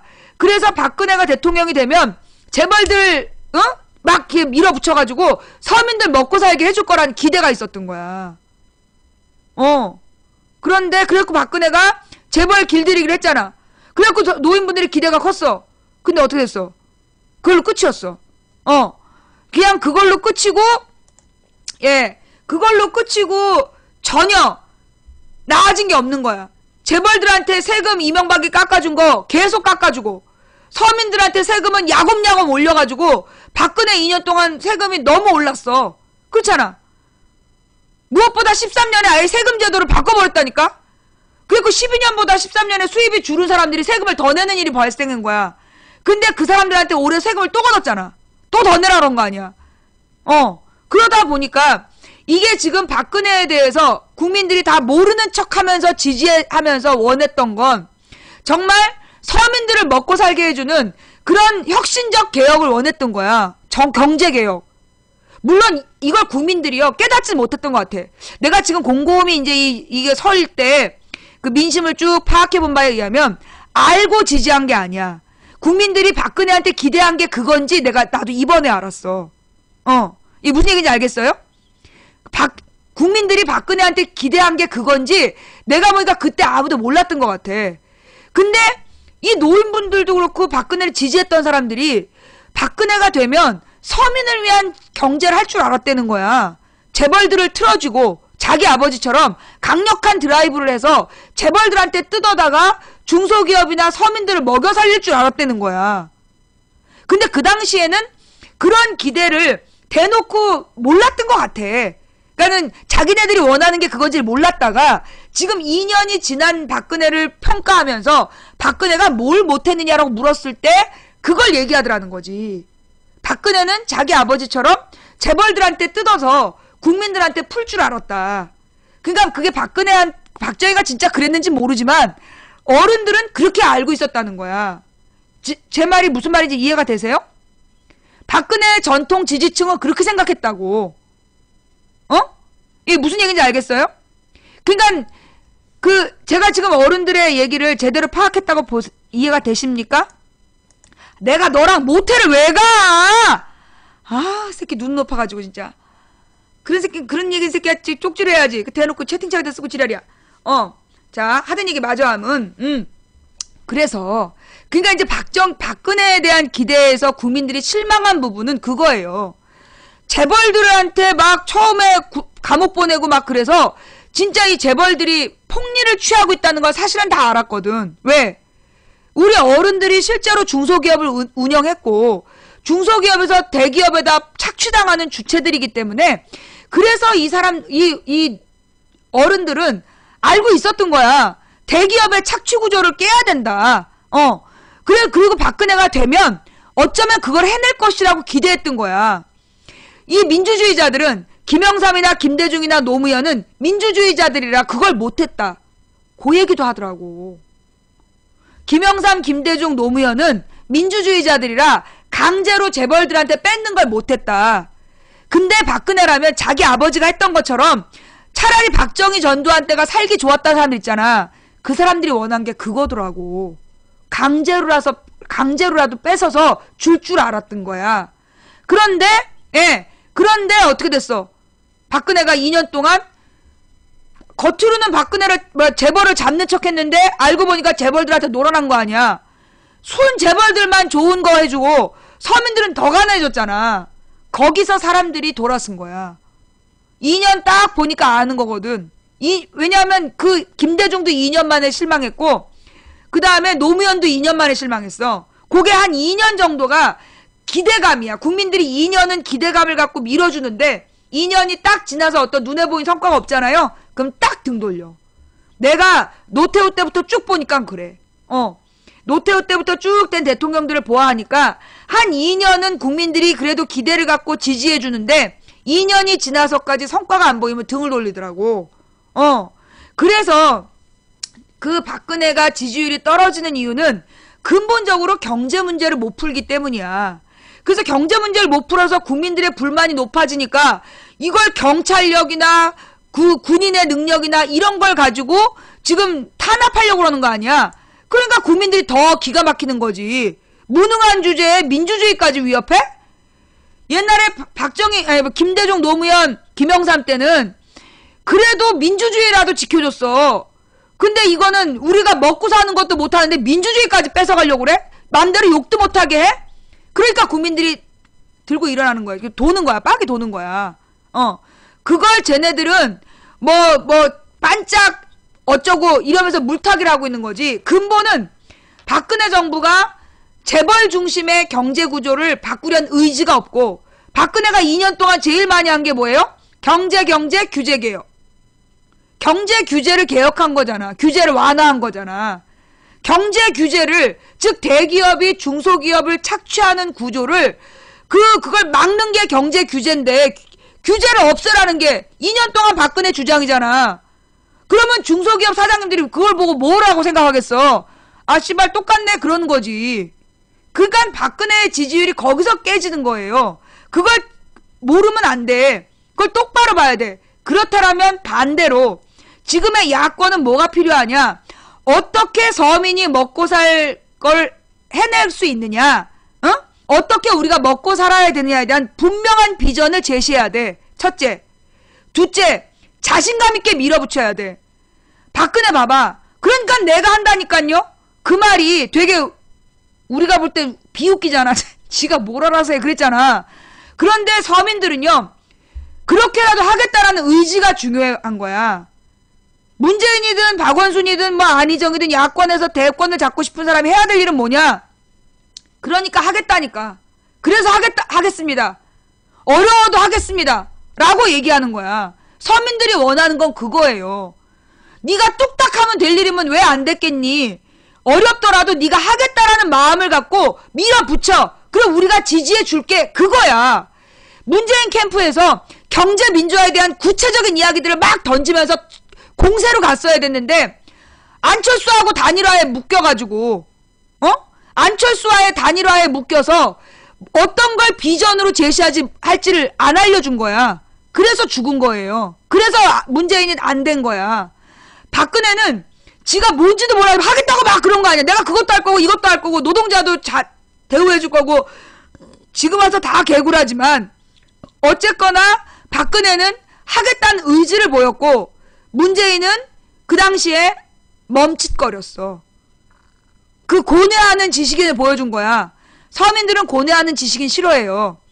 밀어붙이는 리더십을 원하는 거야. 그러면 우리가 밀어줄게. 노무현에게 원했던 것도 그거야. 왜 노무현을 사람들이 지지했을까? 그 노무현의 고집, 그 다음에 노무현의 화통함, 뭔가 밀어붙이는 추진력, 그걸 지지해준 거야 국민들이. 아 저놈아는 뭐가 돼도 하나는 하겠다. 채팅창에다가 이런 식으로 쓰시면 안 됩니다. 예. 자, 그래서 이 노무현이 대통령이 됐던 것도 강력하게 자신의 어떤 의지를 보여주고 추진력을 보여줬기 때문에 된 거예요. 근데 이 진보 세력들은 뭐라 그러나 기본적으로 젊은 진보는 국민 정서를 몰라. 그러니까 지금의 이제 2030에서 40대 초반까지만 해도 국민들의 정서를 몰라. 노인층이 왜 그러는지를 몰라. 그 노인분들의 지지를 얻지 못하면 대통령이 안 되는 거야. 이정희. 그 이정희가 대선 때 나와가지고 닭깎기 마사오를 얘기하고 당신을 떨어뜨리러 나왔다 그러니까 20대 30대 완전 열광한 거야. 와 너무 시원하다 그랬잖아요. 너무너무 멋있다. 이정희 화통하다 다 그랬잖아. 그래서 떨어졌어. 문재인이 떨어진 게 그래서 떨어진 거야. 이정희가 그렇게 얘기하는 걸 들으면서 40대 후반 이후 50대 이상은 어떤 느낌을 받았냐면 저 여자 참 너무 예의가 없다. 진짜 무례하다. 그런 생각을 기본적으로 했고 그 다음에 아줌마들이 싹 돌아선 거야. 자기 무시하는 며느리 같은 거. 시어머니 무시하는 며느리 같은 인상을 받은 거야. 그래가지고 이 할머니들이 거기서 완전히 싹 돌아섰잖아. 그러면서 문재인은 등신같이 두 여자 사이에서 뭐하고 있냐고. 아무 말도 못한다고. 그런 거예요. 예. 그래서 젊은 진보 세력들은 뭘 알아야 되냐면 일반적인 국민들의 정서를 알아야 돼. 근데 이제 우리 국민 중에 한 10% 정도가 7%에서 10% 정도는 굉장히 참여적이고 굉장히 진보적이고 똘똘하고 굉장히 이 지식도 많고 그래. 근데 이 사람들의 문제가 뭐냐면 자기가 너무 똘똘하기 때문에 다른 사람의 의사는 별로 중요하지가 않아. 요 10%의 특징이 뭐냐면 굉장히 똘똘하고 창조적이고 천재적인 재능을 갖고 있고 모든 이 사람들이 마음을 딱 모으면 다 할 수 있어. 근데 절대 이 사람들은 뭉치질 않아. 내가 제일 잘났어. 그래서 무슨 시민단체를 하더라도 비슷한 시민단체를 다 따로 해. 내가 짱할 거야. 내 말을 따라야 돼. 예. 내 말을 따라야 되는 사람들이 다 이 7%에서 10%가 다 각자 따로 노는 거야. 모래알처럼. 찰흙처럼 뭉쳐야지 뭘 만들어내는데 정말 뛰어난 반짝반짝이는 존재들이 모래알처럼 흩어져 있는 거야. 10%가. 그러다 보니까 이 사람들은 국민들 90%의 정서를 못 읽으니까 집권을 못 해. 데모는 열심히 잘하는데 못 먹는 이유가 그거야. 국민 정서를 몰라. 그 다음에 야당 지지자들은 기본적으로 우리나라의 이 야당이 사실 이건 호남을 인정해야 돼요. 이 호남을 중심으로 한 이 호남 출신들이 각 동네에서 사실은 야권의 기본 지지층이 돼. 그래서 선거 때 호남 향후회가 뭘 결정하느냐가 굉장히 각 동네 선거에 미친 영향이 커요. 근데 이 호남 사람들은 기본적으로 어떤 성향을 갖고 있느냐. 이 사람들은 되게 오랫동안 탄압받았어. 옛날에 이승만 때 마지막 빨치산이 잡힌 게 지리산이야. 전라도 쪽에서. 전남인가 전북에서 마지막 빨치산이 잡혀. 57년인가 56년에. 그러니까 호남 사람들은 이승만 때는 빨치산으로 당했고 그 다음에 박정희 때는 간첩단 사건으로 개야도 간첩단 사건 이런 걸로 당하고 전두환 때도 그렇게 당했지. 그 다음에 박정희하고 전두환 사이에 광주항쟁으로 당했지. 그러니까 이 호남 사람들은 기본적으로 피해의식 늘 정말 처절하게 당한 거야. 독하게 당했던 거야. 그런 어떤 피해의식을 바탕으로 한 호남 정서가 만들어진 거예요. 우리나라의 진보 세력이 그걸 또 이해를 해야 돼. 호남 사람들의 대중정서. 이게 호남도 여러 종류가 있어. 호남에도요. 잘 사는 사람들은요.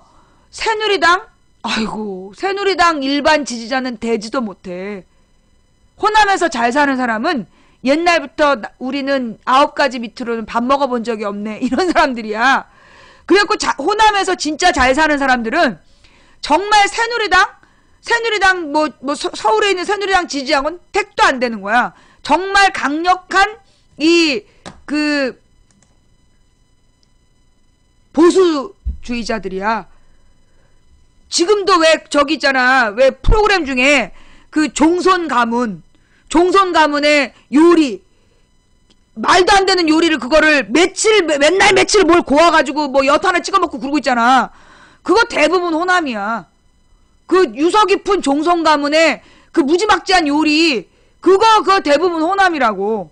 그러니까 이 호남의 진짜 이 보수들은요, 정말로 부자들이야. 그 부자들은 어마어마한 땅에서 이렇게 부자로 살아왔기 때문에 그 사람들은 달라. 또 호남에서 이 노동자나 농민이다가 자생적으로 개발된 진보 세력이 있어. 이 사람들은 정말 급진적이야. 굉장히 급진적이야. 주로 막 이렇게 몸에다 사슬 묶고 막 사고 치는 사람들이 그쪽이죠. 자생적 계급의식을 갖고 있는 노동자 농민층에서 성장해서 비타협적 투쟁을 하는 진짜 이렇게 옛날로 치면 반란군 수괴들. 반란군 수괴 성향이 또 거기 있어. 최고의 보수? 그 다음에 이 반란군 수괴적인 성향을 가진 사람들이 있고, 그 다음에 대부분의 이 호남 정서는 왜 우리는 맨날 우리만 당하나? 어? 왜 우리만 당하나? 그게 있는 거야. 예. 그래서 왜 우리만 매번 당하는가? 이런 피해의식이 기본 베이스예요. 그걸 제대로 이해하지 않으면 절대 이 야권 세력이 집권할 수가 없는 거야. 이런 방송을 외쳐봄? 그래. 개구리는 나가. 개구리는 우물로 돌아가. 이런 부분들을 제대로 이해를 해야 국민들의 정서를 이해할 수 있어.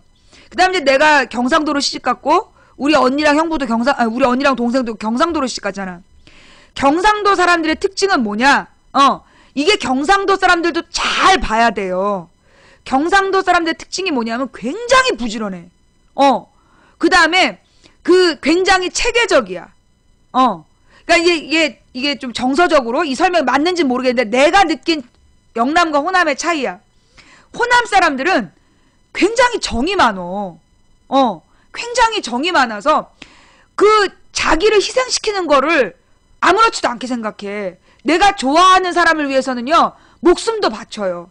정말 그렇게 그 남을 위해 희생하고 대의를 위해 희생하는 것을 당연하게 생각해. 그게 이렇게 호남의 기본적인 정서야. 그리고 막 정이 많고 그 막 끈끈한 정으로 뭉쳐있는 대신에 조직화가 안 돼. 구조적이거나 조직화가 잘 안 되는 게 그러다 이제 한번 분위기를 타고 훅 올랐다 싶으면 다 때려부시는 걸 잘하는데, 조직적이고 체계적으로 준비하는 거 그거 잘 안 돼. 근데 영남은 평상시 되게 이기적이야. 영남 사람들은. 그런데 그 이기적인 것의 핵심이 뭐냐 하면 실용성이야. 처음부터 끝까지 실용성. 이 사람들의 기준은 실용이야.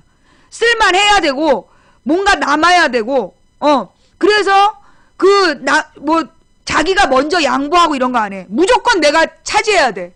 무조건 내가 차지해야 되고 있는 사람이 베푸는 거지. 그러면서 져주는 걸 안 해. 경상도 사람들 특징이야. 그리고 되게 체계적이야. 그리고 그러니까는 아주 구조적으로 일을 최대한의 효과를 내기 위해서 사람을 잘 평상시 도모를 잘해. 그게 이제 경상도 사람들의 특징이야. 그 대신에 호남 사람들이 정이 있다면 영남에는 의리가 있어. 이게 호남의 정과 영남의 의리는 약간의 차이가 있어요. 이 정은 뭐냐? 혈연적 개념이야. 무조건적인 거지. 그래서 이제 막 핏줄 같은 정, 그런 게 있다라면 이 영남의 의리는 그거하고 또 달라. 명분이 있어야 돼. 명분이 있는 공동체 의식이지. 그냥 이렇게 핏줄이기 때문에 그런 거 아니야. 형제간에도 끊을 건 끊어. 챙길 거 챙기고. 그래서 내가 영남 사람들하고 호남 사람들을 지금 한 40년 동안 내가 지켜보면서 깨달은 각 지역별 특성이 있어. 그래서 그거를요, 제대로 느껴야 돼요. 제대로 알고 만나야 되는 거야. 그리고 각 지역별로 사람들의 장단점을 똑바로 봐야 돼. 똑바로 봐야 돼. 그러면서 또 경북하고 경남은 또 천양지차야. 내가 겪어보니까, 나는 경남으로 시집갔고 우리 언니랑 내 동생 경북으로 시집을 갔잖아. 겪어보니까 경북하고 경남은요 완전 딴 나라예요. 완전히 문화도 틀리고 사상도 틀려. 경북은 어떤 성향이냐면 이 경북이 지형적으로 산악지대야. 산악지대이기 때문에 이렇게 되게 소규모 고립되어 있어. 소규모로 고립되어 있고 그리고 되게 물산이 척박해. 그러니까 먹고 살 게 마땅치가 않아. 그러니까 막 되게 고생해갖고 산 타갖고 약초 캐먹고 막 이런 식이야. 그러니까 이제 고구마 감자 이런 거 캐먹고 살고 그래서 이 경북은 물산이 풍부하지 않기 때문에 사람들이 되게 무뚝뚝해. 굉장히 무뚝뚝하고 그 잘 속마음 표현 안 하고 경북 사람들이 좀 그래. 그리고 되게 폐쇄적이고 그런데 그 1대1로 만나보면 참 순박해. 굉장히 순박하고 한번 이렇게 마음을 열면 그건 근데 사실 호남도 마찬가지고 영남도 마찬가지인데 경남하고 또 다르게 경북이나 호남은 마음을 열면 정말 이렇게 그 완전히 애기가 엄마 따르듯이 그렇게 마음을 줘요. 그게 경북의 또 특징이야. 경남은 지형적으로 옛날부터 여기가 그 뭐라 하나 큰 배들이 많이 들락거렸다고 옛날 옛적부터. 그래서 여기는 거부가 많고 그러니까 돈 많이 번 큰 돈이 왔다 갔다 한 데야. 예, 큰 돈이 왔다 갔다 하는 곳이었기 때문에 이 경남 사람들은 되게 또 화통하고 적극적이고 외향적이야. 내가 제대로 보고 있는 거 맞아요? 그러니까 이건 내가 다 겪어본 거야. 경북에 우리 언니 시집가고 내 동생 시집가서 경북 사람들 겪어보고 내가 영남에 시집가서 이 영남 사람들하고 이렇게 지내보고 그리고 내가 이 호남 사람들하고 이 민주당 생활하면서 20년 가까이를 만나보고 그래서 내가 느낀 건데 경남 사람들은 굉장히 막 활달해. 되게 활달하고 그 교류를 많이 하는 그런 스타일이야. 외향적이고. 근데 경상도 사람들 의리 있어. 경상도 사람들이 의리가 얼마나 있는데 당신들이 몰라서 그래. 근데 그냥 이제 한 예를 들어서 아니 요 얘기는 뭐 나중에 또 선거 때 돼서 한번 해줄게요. 네. 그래서 요 이제 지역별로 사람들의 성향을 좀 파악할 필요가 있다. 근데 제일 재밌는 사람들은 강원도야. 제일 재밌는 사람들은 강원도 사람들인데 내가 느낀 강원도 사람들은 이러면서 4차원이야. 강원도는 약간 4차원적이에요. 그러니까 뭐라 그러냐면 이렇게 되게 혼잣말처럼 해. 말을 하더라도 되게 혼잣말처럼 하고 근데 뭐 막 혼자서 뭐라고 얘기다 그러나? 그러고 물어보는데 뭐가 그러냐는지 모르겠어. 앞부분은 못 들어. 내 말 맞지? 강원도 사람들은요. 예. 근데 성격이 되게 낙천적이야. 강원도 사람들의 특징은 뭐냐면 굉장히 낙천적이야. 되게 그러니까 경북이나 강원도가 경제적으로 비슷해. 먹는 건. 근데 경북 사람들 되게 치열한 느낌이 든다면 강원도 사람들은 좀 느긋해. 그리고 이렇게 뭐라 그러나 혼자만의 세계가 있어. 각각의. 예, 각각의 혼자만의 세계가 되게 있고, 그게 왜 그러냐 보니까, 그래도 경북은 마을 공동체로 밭농사를 많이 해. 근데 강원도는 보니까 옛날부터 혼자 다니면서 약초 캐고, 강원도는 옛날부터 약초꾼이 많고, 밭이 별로 없었어, 강원도가. 그러니까 옛날부터 강원도는 혼자 다니는 사람들이 많았던 거야. 이게 혼자서 약초 캐러 다니고 산삼 캐러 다니고 이게 주로 혼자 일을 많이 해. 산일하고. 그치? 그래갖고 이 강원도 사람들은 뭐랄까 공동체 문화? 이런 거에 별로 신경 안 써. 그때서 공동체 싫어하는 건 아닌데 공동체를 싫어하는 건 아닌데 공동체 문화가 발달해 있진 않아.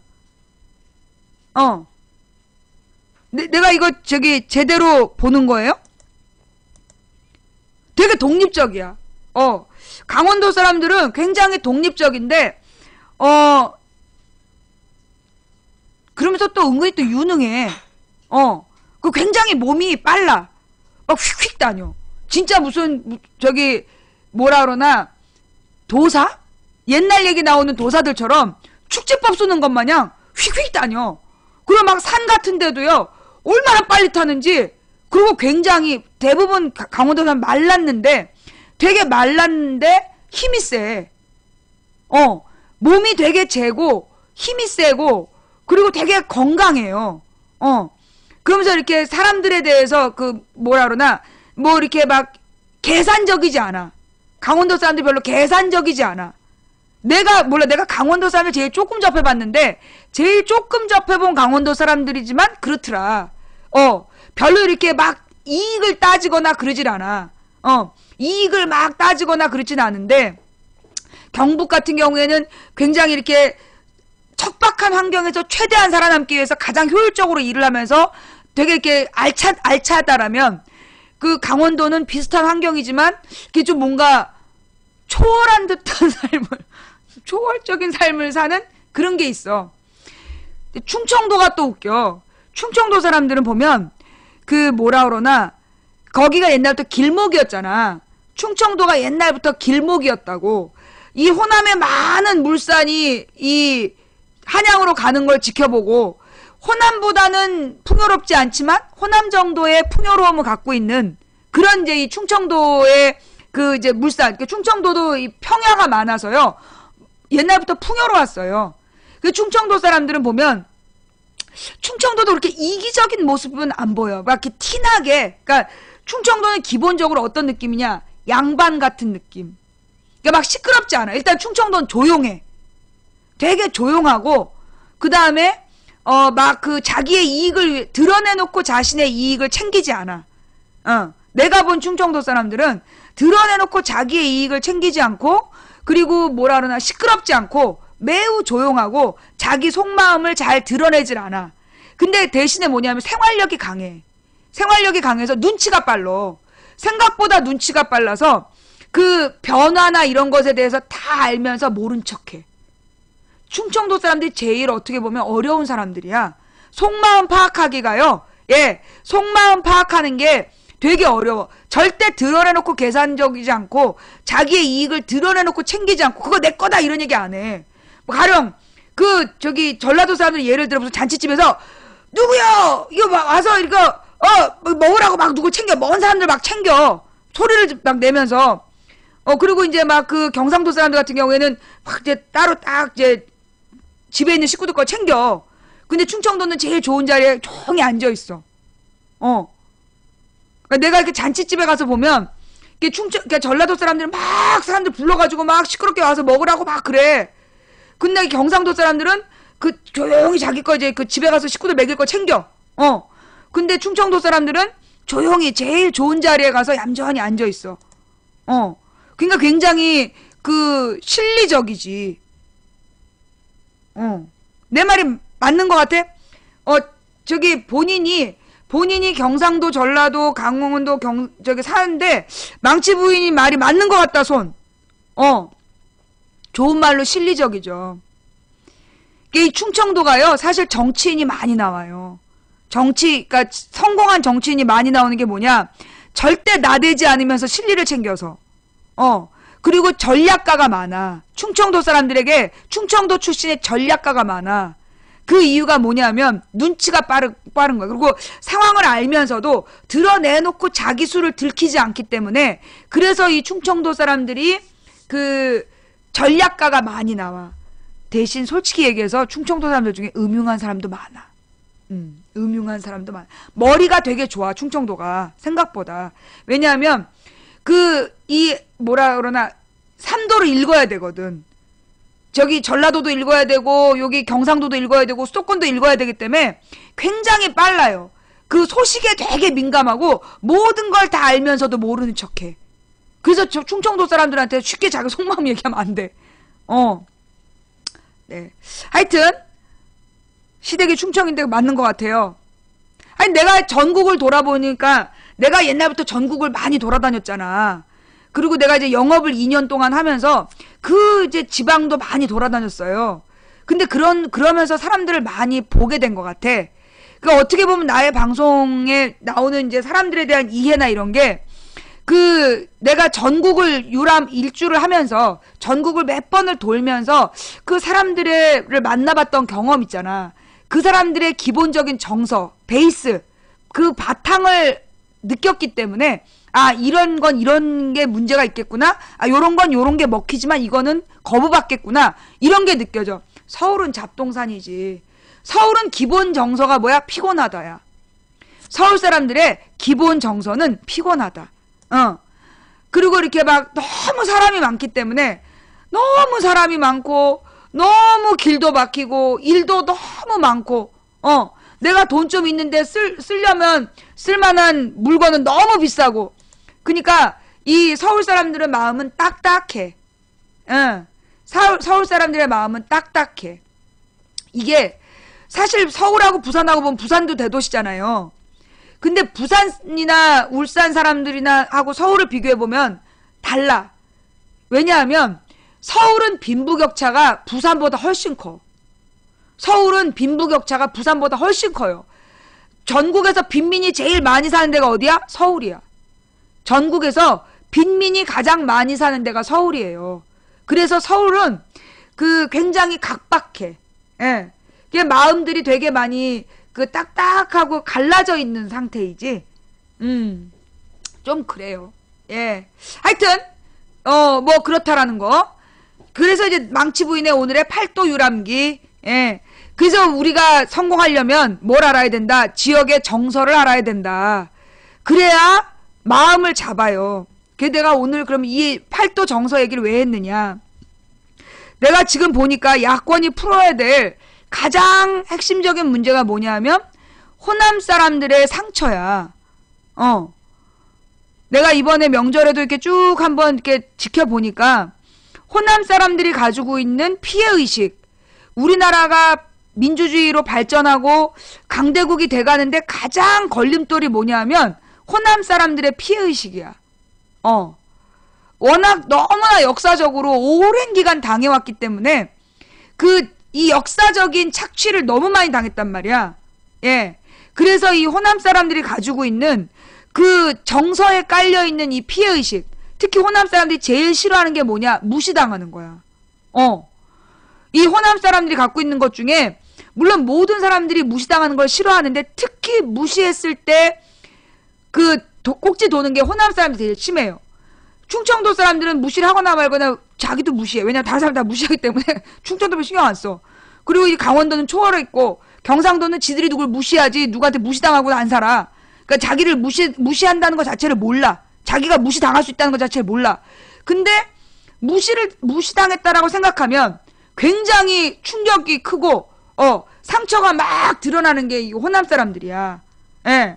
그래서 이 호남 사람들은 정서적으로 잘 봐야 돼요. 그러니까 이제 이 호남 사람들이 요즘에 문재인을 보면서 느끼는 방어 심리가 뭐냐? 옛날에 노무현을 지지해 줬는데 노무현 때 노무현 측근들이 호남 무시하더라. 그게 기본적인 베이스에 있어, 그게. 그래서 문재인이가 된 다음에 막 인기 끄는 것도 사실 좀 시샘도 나고 그리고 이 문재인이가 막 다 주도하면서 우릴 또 무시하면 어떡하나. 그게 있는 거야.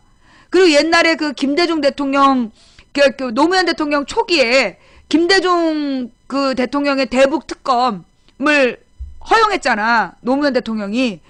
결론은 그래서 김대중의 무죄를 밝혀낸 건데 어쨌거나 언론에는 김대중의 무죄라는 게 드러나지가 않았어. 대북 송금 사건이 뭐냐? 현대가에서 1조 원을 김정일이한테 뇌물로 준 거야. 북한 개발 사업 5개 독점권을 달라고 그러면서. 근데 1조 원을 박지원이 국정원이랑 같이 전달했단 말이야. 근데 그걸 갖다가 언론에서는 조중동은 뭐라고 까댔냐면 우리 남한 주민들의 세금을 마치 준 것처럼 대북 송금이 김대중이 국민 세금으로 정상회담 하려고 뇌물을 준 것처럼 그렇게 소설을 썼기 때문에 실제로 노무현 대통령 때 대북 특검을 통해서 밝혀진 최종 결론이 뭐냐면 대법원에서 그 돈은 현대가에서 독점적 사업권을 위해서 준 뇌물이기 때문에 통치 자금이 아니다야. 김대중과 무관한 돈이다. 그걸 대법원에서 밝혀낸 거야. 그러니까 노무현 대통령이 대북 특검 맡겨서 김대중 대통령의 무죄를 증명해낸 거란 말이야. 그런데 아무도 언론에서 그걸 안 다뤄준 거야. 언론에서 그걸 다뤄주지 않았기 때문에 박지원이 막 감옥 가고 그러니까 뭔가 김대중이 대북송금에 유죄구나, 죄를 졌구나, 그래서 박지원이 대신 감옥 갔구나 이렇게 생각하는 거지. 그러니까 그걸 갖다가 이 호남 사람들은 노무현에 대한 배신감으로 갖고 있었던 거야. 노무현은 이걸 대북송 특검을 하면 밝혀질 거라고 봤고 결론적으로 밝혀졌어. 그런데 조중동이 씹어버린 거야. 그래서 김대중 대통령이 통치자금이 아니라는 판결 받았다는 걸 아무도 모르고 있는 거지. 그러나 호남 사람들은 호남도 조중동 보는데 호남에서도 다 조중동 봐. 많이 봐. 그러니까 이 사람들이 김대중 대통령의 누명이 벗겨진 것도 모르고 김대중 대통령은 노무현한테 배신당했다. 억울하게 배신당했다라는 생각이 베이스에 깔려 있는 거야. 우리가 찍어줬는데 배신당했다. 그래서 그 호남의 배신 정서 그게 어디서 나오는지를 봐야 되는 거예요. 예. 그래서 그거를 특히 문재인이란 사람은 절대 호남을 뭐 무시하거나 멸시할 사람이 아니야. 그러면 누가 문제냐? 문재인 주변 사람들이 말조심을 해야 되는 거야. 옛날에 노무현 대통령 때 유시민과 그 일당들이 호남을 너무 무시를 했어. 유시민과 유시민 지지자들이 호남을 너무나 씹어대고 무시를 하면서 난닝고 이러면서 그래서 결국 호남의 대중이 돌아선 거야. 호남의 대중이 돌아서는 바람에 노무현 대통령이 고립돼서 죽어간 거예요. 그거를 분명히 알고 이 문재인 지지자들이 태도를 조심하고 말 조심을 해야 되고 이 호남을 역사적으로 존중해야 돼. 호남을 역사적으로 존중해주면 호남 사람들은요, 내가 알고 있는 호남 사람들은 자기를 존중해주는 존재를 위해서는 목숨도 아끼지 않아. 왜 김대중을 위해서 죽을 각오 했겠어. 호남 사람들은 자기를 존중해주는 사람이잖아. 그러면 그 사람을 위해서 죽는 거 아무렇지도 않아. 내가 본 호남은 그래. 그래서 호남을 역사적으로 존중하고 정치적으로 존중해야 돼. 그러니까 여러분 있잖아요. 그것 때문에 호남 비하가 나온 거야. 호남 비하가 왜 나왔는지 알아? 왜 국정원에서 전라디언 홍어 다 죽여야 된단 말 왜 하고 다니는지 알아요? 그게 호남 사람들의 영혼을 파괴하는 말이기 때문이야. 이게 전라디언 홍어 다 죽여야 된다 이러면서 호남 비하 발언을 만들어낸 이유가 뭐냐면 호남이 비하받고 있다라는, 호남이 무시당한다라는 그걸 깔기 위해서야. 그거 몰라요? 국정원에서 그거 뭔 소리야. 가서 국정원 좌익효소 찾아봐. 호남 사람들 무시당하면 상처받잖아. 호남하고 이간질을 계속하는 이유가 뭐냐? 영남과 호남을 이간질시키는 이유도 마찬가지고 호남 비하 발언을 만들어내는 거. 광주가 폭동이라는 동, 전라디언 홍어 이런 걸 계속 만들어서 국정원 직원이 쓰고 다닌 이유가 뭐냐? 그게 호남 사람들의 상처거든. 아킬레스건이야. 그래서 그걸 이용하는 거예요. 아니, 그러니까 그 마음의 상처를 계속 내서 뭔가 단결된 생각해봐. 호남 사람들이 노무현을 대통령 만들었다니까요? 솔직히 얘기해서. 그 당시에 노무현이 대통령이 될 수가 없었어. 2002년도 5월에 홍삼 티리오 사건이 터져. 우리가 그 당시에 지방선거 때였는데요. 지방선거 완전 참패되는 분위기였어. 그게 2002년의 분위기였단 말이야. 근데 그걸 완전히 뒤집은 게 누구야? 광주에서 노무현을 1등으로 뽑아줬기 때문에 전세가 완전 뒤집어진 거야. 그때 노무현 대통령 된다고 정치 전문가 중에서 아무도 인정하지 않았어. 근데 그게 뒤집어진 게 호남에서 노무현을 딱 밀어주니까 그 힘이 폭발력이 돼버린 거야. 그래서 터져버렸단 말이야. 근데 생각해봐. 쟤네가 제일 두려워하는 거. 호남이. 자, 문재인이 호남을 존중한다. 그래서 호남 사람들이 문재인한테 존중받고 문재인을 위해서 목숨도 아깝지 않다라고 생각한다면 저 사람들 마음이 쟤네들 어떤 생각할 것 같아? 그러면 그건 게임 오버한 거야. 쟤네가 죽었다 깨나도 뭐 새누리당을 바꿔낸 그 홍보팀장이 와도 그건 이길 수가 없는 힘이 돼. 게임이 끝나는 거거든. 그들이 가장 두려워하는 게 그거예요. 오늘 내가 여러분들한테 내가 명절 기간 동안에 곰곰이 고민하면서 내가 그 이제 정서적인, 물론 내가 이런 결론을 내리기까지는 많은 안 좋은 것들을 봤어. 안 좋은 것들을 많이 보고 내린 결론이야. 아, 저들이 이걸 유도한 이유가 뭘까? 그러면서 내가 딱 깨달은 거. 만약에 호남이 그 노무현 지지하듯이 문재인 성품이 또 성직자 같은 성품이잖아. 그 사람 누구 무시할 사람이야? 문재인이 호남을 존중하고 호남 사람들의 마음으로 호남을 만났어. 그래서 호남 사람들이 문재인을 인정했다. 그래서 문재인을 위해서 죽을 수 있다라고 생각했다. 그 뒷부분은 어떤 역사가 써질지 여러분이 한번 생각해 보세요. 그래서 내가 볼 때는 기를 쓰고 저렇게 그 이간질을 시키는 게 아니겠느냐. 그래서 내가 볼 때 지금 쟤네들이 제일 언론에서 유도하고 있는 흐름이 뭐냐면 호남과 문재인의 갈등이야. 잘 봐봐. 얘네 명절에도 나온 구석쟁이에 나온 기사들인데 잘 찾아보면 문재인과 호남이 갈등을 일으키고 있다라는 식으로 쓰고 있어. 예. 맞죠? 그들이 제일 두려워하는 게 그거야. 왜 저런 기사를 쓸까? 계산을 딱 해봤지. 역으로. 그거구나. 호남 사람들이 한번 정을 주면 그러면 뭐 호남 사람들은 호남 사람 아니면 안 좋아한다. 우리 남편이 경상도 사람이잖아. 우리 남편이 경상도 사람인데 우리 남편이 민주당 당원들하고 20년을 살아왔다고. 근데 우리 어떻게 알았냐? 내가 그 호남 사람들하고 우리 신랑의 관계를 보고 아는 거야. 우리 신랑이 경상도 사람이잖아. 그런데 그 경상도 사람이 자기들을 딱 존중해 주니까 이 당원들이요.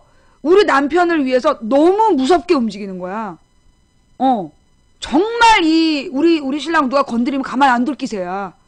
그 자신을 인정해 준 사람에 대해서 너무나 이렇게 막 정말 끈끈한 형제도 아니야. 그 형제 수준이 아니야. 그래서 내가 알았어. 아, 만약에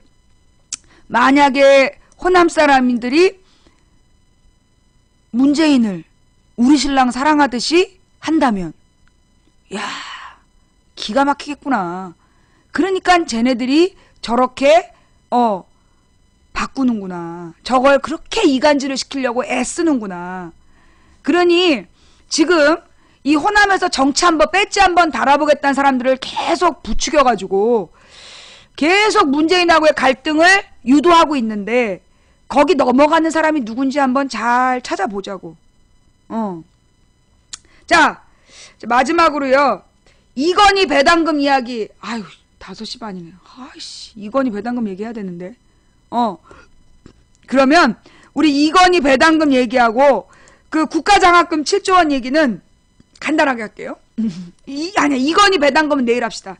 이건희 배당금 내일 하고 그 다음에 7조 원 장학금. 여러분, 국가장학금이라는 거 알고 계셨어요? 국가장학금 제도? 국가장학금 제도가 뭐냐면 대학생들한테 국가에서 장학금을 주는 거야. 그런데 그 국가장학금이 7조 원이나 된대. 나도 이번에 처음 알았어. 요 며칠 전부터 내가 처음 얘기를 듣고 지금 조사를 했는데 국가장학금이 7조 원이나 돼. 그러면 이 국가장학금이 뭐냐? 이게 뭐냐? 국가에서 7조 원을 투입을 해가지고 대학생들의 등록금을 장학금으로 주는 거야. 그런데 문제가 뭐냐? 기준이 뭐냐? 그게 불분명해. 학교마다 국가장학금이 지금 엄청 뿌려주고 있었던 거야. 그런데 그 돈을 받는 기준이 뭐냐? 그게 애매했던 거예요. 예. 그러니까 누구한테 돈을 주는지 그 성적순도 아니야. 성적순으로 주는 것도 아니고 그러면 빈부격차로 주냐? 그것도 아니야. 또 알고 신청한 애들만 받아. 모르는 애들은 못 받아 먹는 거야. 그래서 내가 지금 제기하는 문제는 뭐냐면 첫째, 그 국가장학금이란 제도 누구한테 얼마 줬고 기준이 분명하냐? 이거 감사해 봐야 된다. 예. 소득과 성적이라고 딱 못 박을 수 없다니까. 찾아봐, 가서 찾아봐. 요즘은 그래도 이제 부모들의 그 조세 영수증, 세금 영수증을 기준으로 한다는 기준이 생겼다더만, 올해. 한번 찾아, 이제까지 국가 장학금이 얼만큼 지급이 됐고, 누구한테 얼마 정도 나갔나, 이거 찾아봐야 돼. 그동안에 국가 장학금이 어떤 기준으로 나누어졌고, 얼마가 누구한테 갔는지 그 기록 찾아봐야 돼요. 왜냐? 이거 중요한 얘기야. 그 돈이 뭐냐 하면, 결국, 학교에다가, 나라에서 돈을 준 거야. 우리가 반값 등록금 얘기를 했잖아. 등록금을 반값으로 내려라. 왜? 지금 대학 등록금이 쓸데없이 너무 비싸다. 그 돈 받아서 어디다 쓰는지 그 돈 용처를 밝혀라 그랬잖아. 그랬더니만 대학 등록금을 깎은 건 아니야. 대학 등록금은 뭐 조금 깎아가지고 뭐 눈곱만큼 깎아서 옛날에는 막 360만원까지 가다가 지금 뭐 330만원? 뭐 이 정도로 깎아줬어. 그런데 그 돈의 절반을 나라에서 주고 있는 거야. 나라에서. 지금 7조 원이란 돈을 그 학교 각 사립재단이 결국 갈라먹는 거지. 사립학교에서 갈라먹고 있는 거야. 기준이 뭐냐고. 각 학교별로 얼마가 나갔고 학교별로 나간 그 장학금 누가 얼마를 받았는지 그 기준은 뭔지 이거 조사해 봐야 돼. 우리 애들 뭐 무상보육 무상급식 그거 다 자르고 있잖아. 돈 없다고. 근데 그 국가장학금 정확히 누구한테 나간 거냐고. 부자들한테 왜 공짜 밥을 주냐 그러면서 무상급식도 안 된다고 그랬던 인간들이 국가장학금 그거 누구한테 나갔는지 한번 조사해 보자고. 7조 원이야 7조 원. 요거 조사해 봐야 돼요. 네. 소득 분위만으로 주는 게 아니라고. 소득 분위만으로 주는 게 아니라고. 너네 대학에서 받은 애들 전부 명단 내놓으라 그러고 소득 분위 따져봐. 그 돈을 얻다가 누가 받고 그 받은 애들의 기준은 뭐냐? 이거 찾아봐야 돼요. 소득 분위로 준다는 게 여러분 생각해봐요. 우리나라에서 소득 분위가 정확할까? 지금 우리 건강보험료도 소득 분위로 내잖아. 소득에 따라. 그래서 우리 같은 서민들은 20-30만원 내고 이건희는 우리보다 소득이 10,000배인데 우리보다 10배밖에 안 내고. 소득 분위가 그런 거야. 소득 분위가 그런 거라고. 그 소득 분위의 기준이 뭐야? 외제차가 8대씩 있어도 한 푼도 안 내는 건강보험료. 그것도 소득 기준이야. 재산과 소득 기준. 그래서 국가 장학금의 용처. 이건 국가 예산이거든요. 국가 예산을 받은 게 누구고 그걸 지급한 기준이 뭔지 난 이거 국회의원들이 조사해 봐야 된다고 생각해. 그래서 감사해 봐야 된다고 생각해. 그거 감사해 봐야 돼요. 그러니까 제일 가난한 애가 많이 받는 것도 아니라고. 그러면 제일 공부 잘해서 많이 받냐? 그것도 아니라고. 그러니까 그 기준은 학교 맘대로야. 지 맘대로라고. 형 말로는 성적과 소득분이라 그러는데 받은 사람 하나하나 따져보면 왜 네가 나보다 많이 받아? 그런 거예요. 그 명단 공개하라고 그래봐. 국가장학금 누가 얼마나 받았는지 다 공개하라고 그래봐. 물론 그게 개인의 인권 침해가 될 수 있다고 생각된다면 국회의원들이 감사해봐봐. 정말인지. 그거 수상하다니까. 특히 사립학교들, 지방 사립학교들 얼마를 받아서 학교별로 누가 얼마를 받았고 어느 학교가 얼마를 받았는지 그리고 그 학교에서 받은 아이들은 누군지 기준은 뭔지 그 정확히 따져봐야 돼요. 자 그래서 이건 요거 내일 다시 한번 합시다. 내가 오늘 서둘러서 내가 했는데 안 놀고 얘기 열심히 했는데 그냥 시간이 너무 지나가 버렸네. 정부 반값 등록금 달성 학생들 대체 무슨 소리? 저 기사도 있네. 저 기사도 한번 올려놓고 찾아봅시다. 이거 국가장학금 제도에 대해서 우리 조사해봐야 돼요. 누가 그동안 얼마나 타갔는지. 내가 볼 때는 뭐뭐 당과 관계 있는 사립재단들이 더 많이 받아갔을 것 같고 학교별로 그 당과 관계 있는 학교들이 더 많이 받아갔을 것 같고 그 다음에 그 장학금을 나눠주는 과정도 불투명할 것 같아. 이거 조사해봐야 돼요. 지금 뉴스에 있잖아. 정부에서는 반값 등록금 달성이라고 주장하고 학생들은 대체 무슨 소리냐라고 얘기하고 있다. 자, 제가 오늘 열심히 방송했는데 시간이 모자라네. 예. 오늘 오랜만에 만나고 3시간 반 동안 방송했는데 어떡해. 아까 녹화 한번 자른 다음에 뒷부분이 4시 이후에 1시간 40분이 녹화가 사라졌어. 예. 1시간 40분에 녹화가 사라졌어. 녹화를 안 했어. 예. 어떡하지? 여비고님, 혹시 녹화하셨어요? 그 녹화한 거, 예. 녹화한 거 좀 다시 저한테 좀 보내주세요. 아니, 일단 2시간짜리를 내가 틀고 있을 테니까 후반부를 받아서 1시간 40분짜리를 좀 잘라서 보내주세요. 제가 일단 녹화 끊고 라고 한 부분부터 편집해갖고 좀 보내주세요. 예. 그 뒷부분. 네, 부탁드릴게요. 예. 처음부터 다시 갈게요. 처음부터 다시 보여드릴게요. 예. 그건 녹화가 됐거든. 오늘 명절 때 제가 방송을 안 해가지고 여러분들 어떠셨어요? 재미없었어요? 재방송 보느라고 지겨워 죽을 뻔했다 막 그런 분들도 계시더라고요. 다음에는 재방송도 틀지 말까요? 예. 여러분들이 재방송 보느라고 이렇게 지겨우셨다 그래서 다음에 휴가 갈 때는 제가 재방송도 안 틀고 가는 게 좋을 것 같아요. 그죠? 예.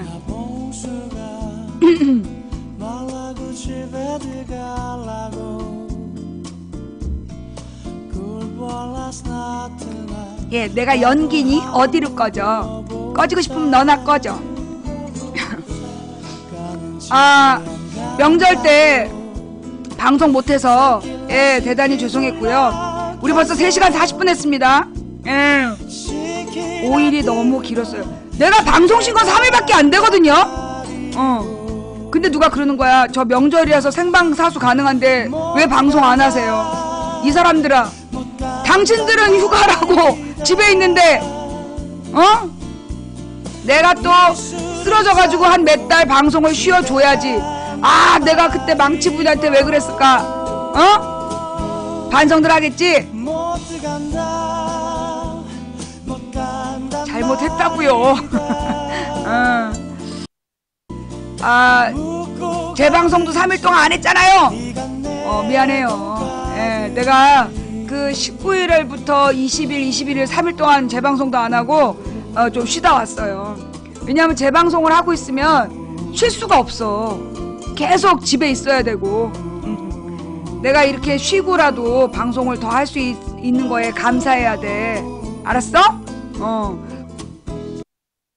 오늘 방송 열리자마자 달려와 주신 시청자 여러분께 진심으로 감사드립니다. 네. 연휴가 끝나고 월요일이라서 싫다 싶지만 그래도 내가 방송한다니까 좋았지? 자, 오늘 방송 어떠셨는지 모르겠어요. 재밌었다면 추천, 재미없었다면 꺼져. 네. 자, 그리고 오늘 후원해주신 많은 분들께 감사드립니다. 일일이 한 분 한 분 불러서 이름 불러드려서 감사 인사 드려야 되는데 그러지 못한 점 대단히 죄송합니다. 예. 다음으로 그리고 오늘 추천해주신 3,425분께 진심으로 감사드립니다. 각방에서 고생하신 매니저님들 수고하셨습니다. 그리고 이 방송을 녹화해서 유튜브와 팟빵에 올려주시는 풍행국님, 참사장님, 여비고님 감사합니다. 저 여비고님이나 참사장님 두 분 중 가능하신 분, 제가 아까 녹화 한번 끊고 라고 했던 그 뒷부분, 그것 좀 그 부분을 편집해서 좀 보내주세요. 그 재방송으로 틀게요. 예, 부탁드립니다. 예. 자, 오늘 시청해주신 모든 분들께 감사드리면서 후원해주시고 추천해주신 3,451분께도 감사드리면서 다음 방송은 내일 낮 2시에 만나요. 아, 오늘 내가 얘기 많이 했는데 그냥 저기 뭐야 시간이 모자라네. 일단 오늘은 여기까지만 하고 다음 얘기 또 내일 만나서 또 자세히 하자고. 자, 지금까지 망치부인이었어요. 예, 시청해주신 모든 분들께 감사드립니다.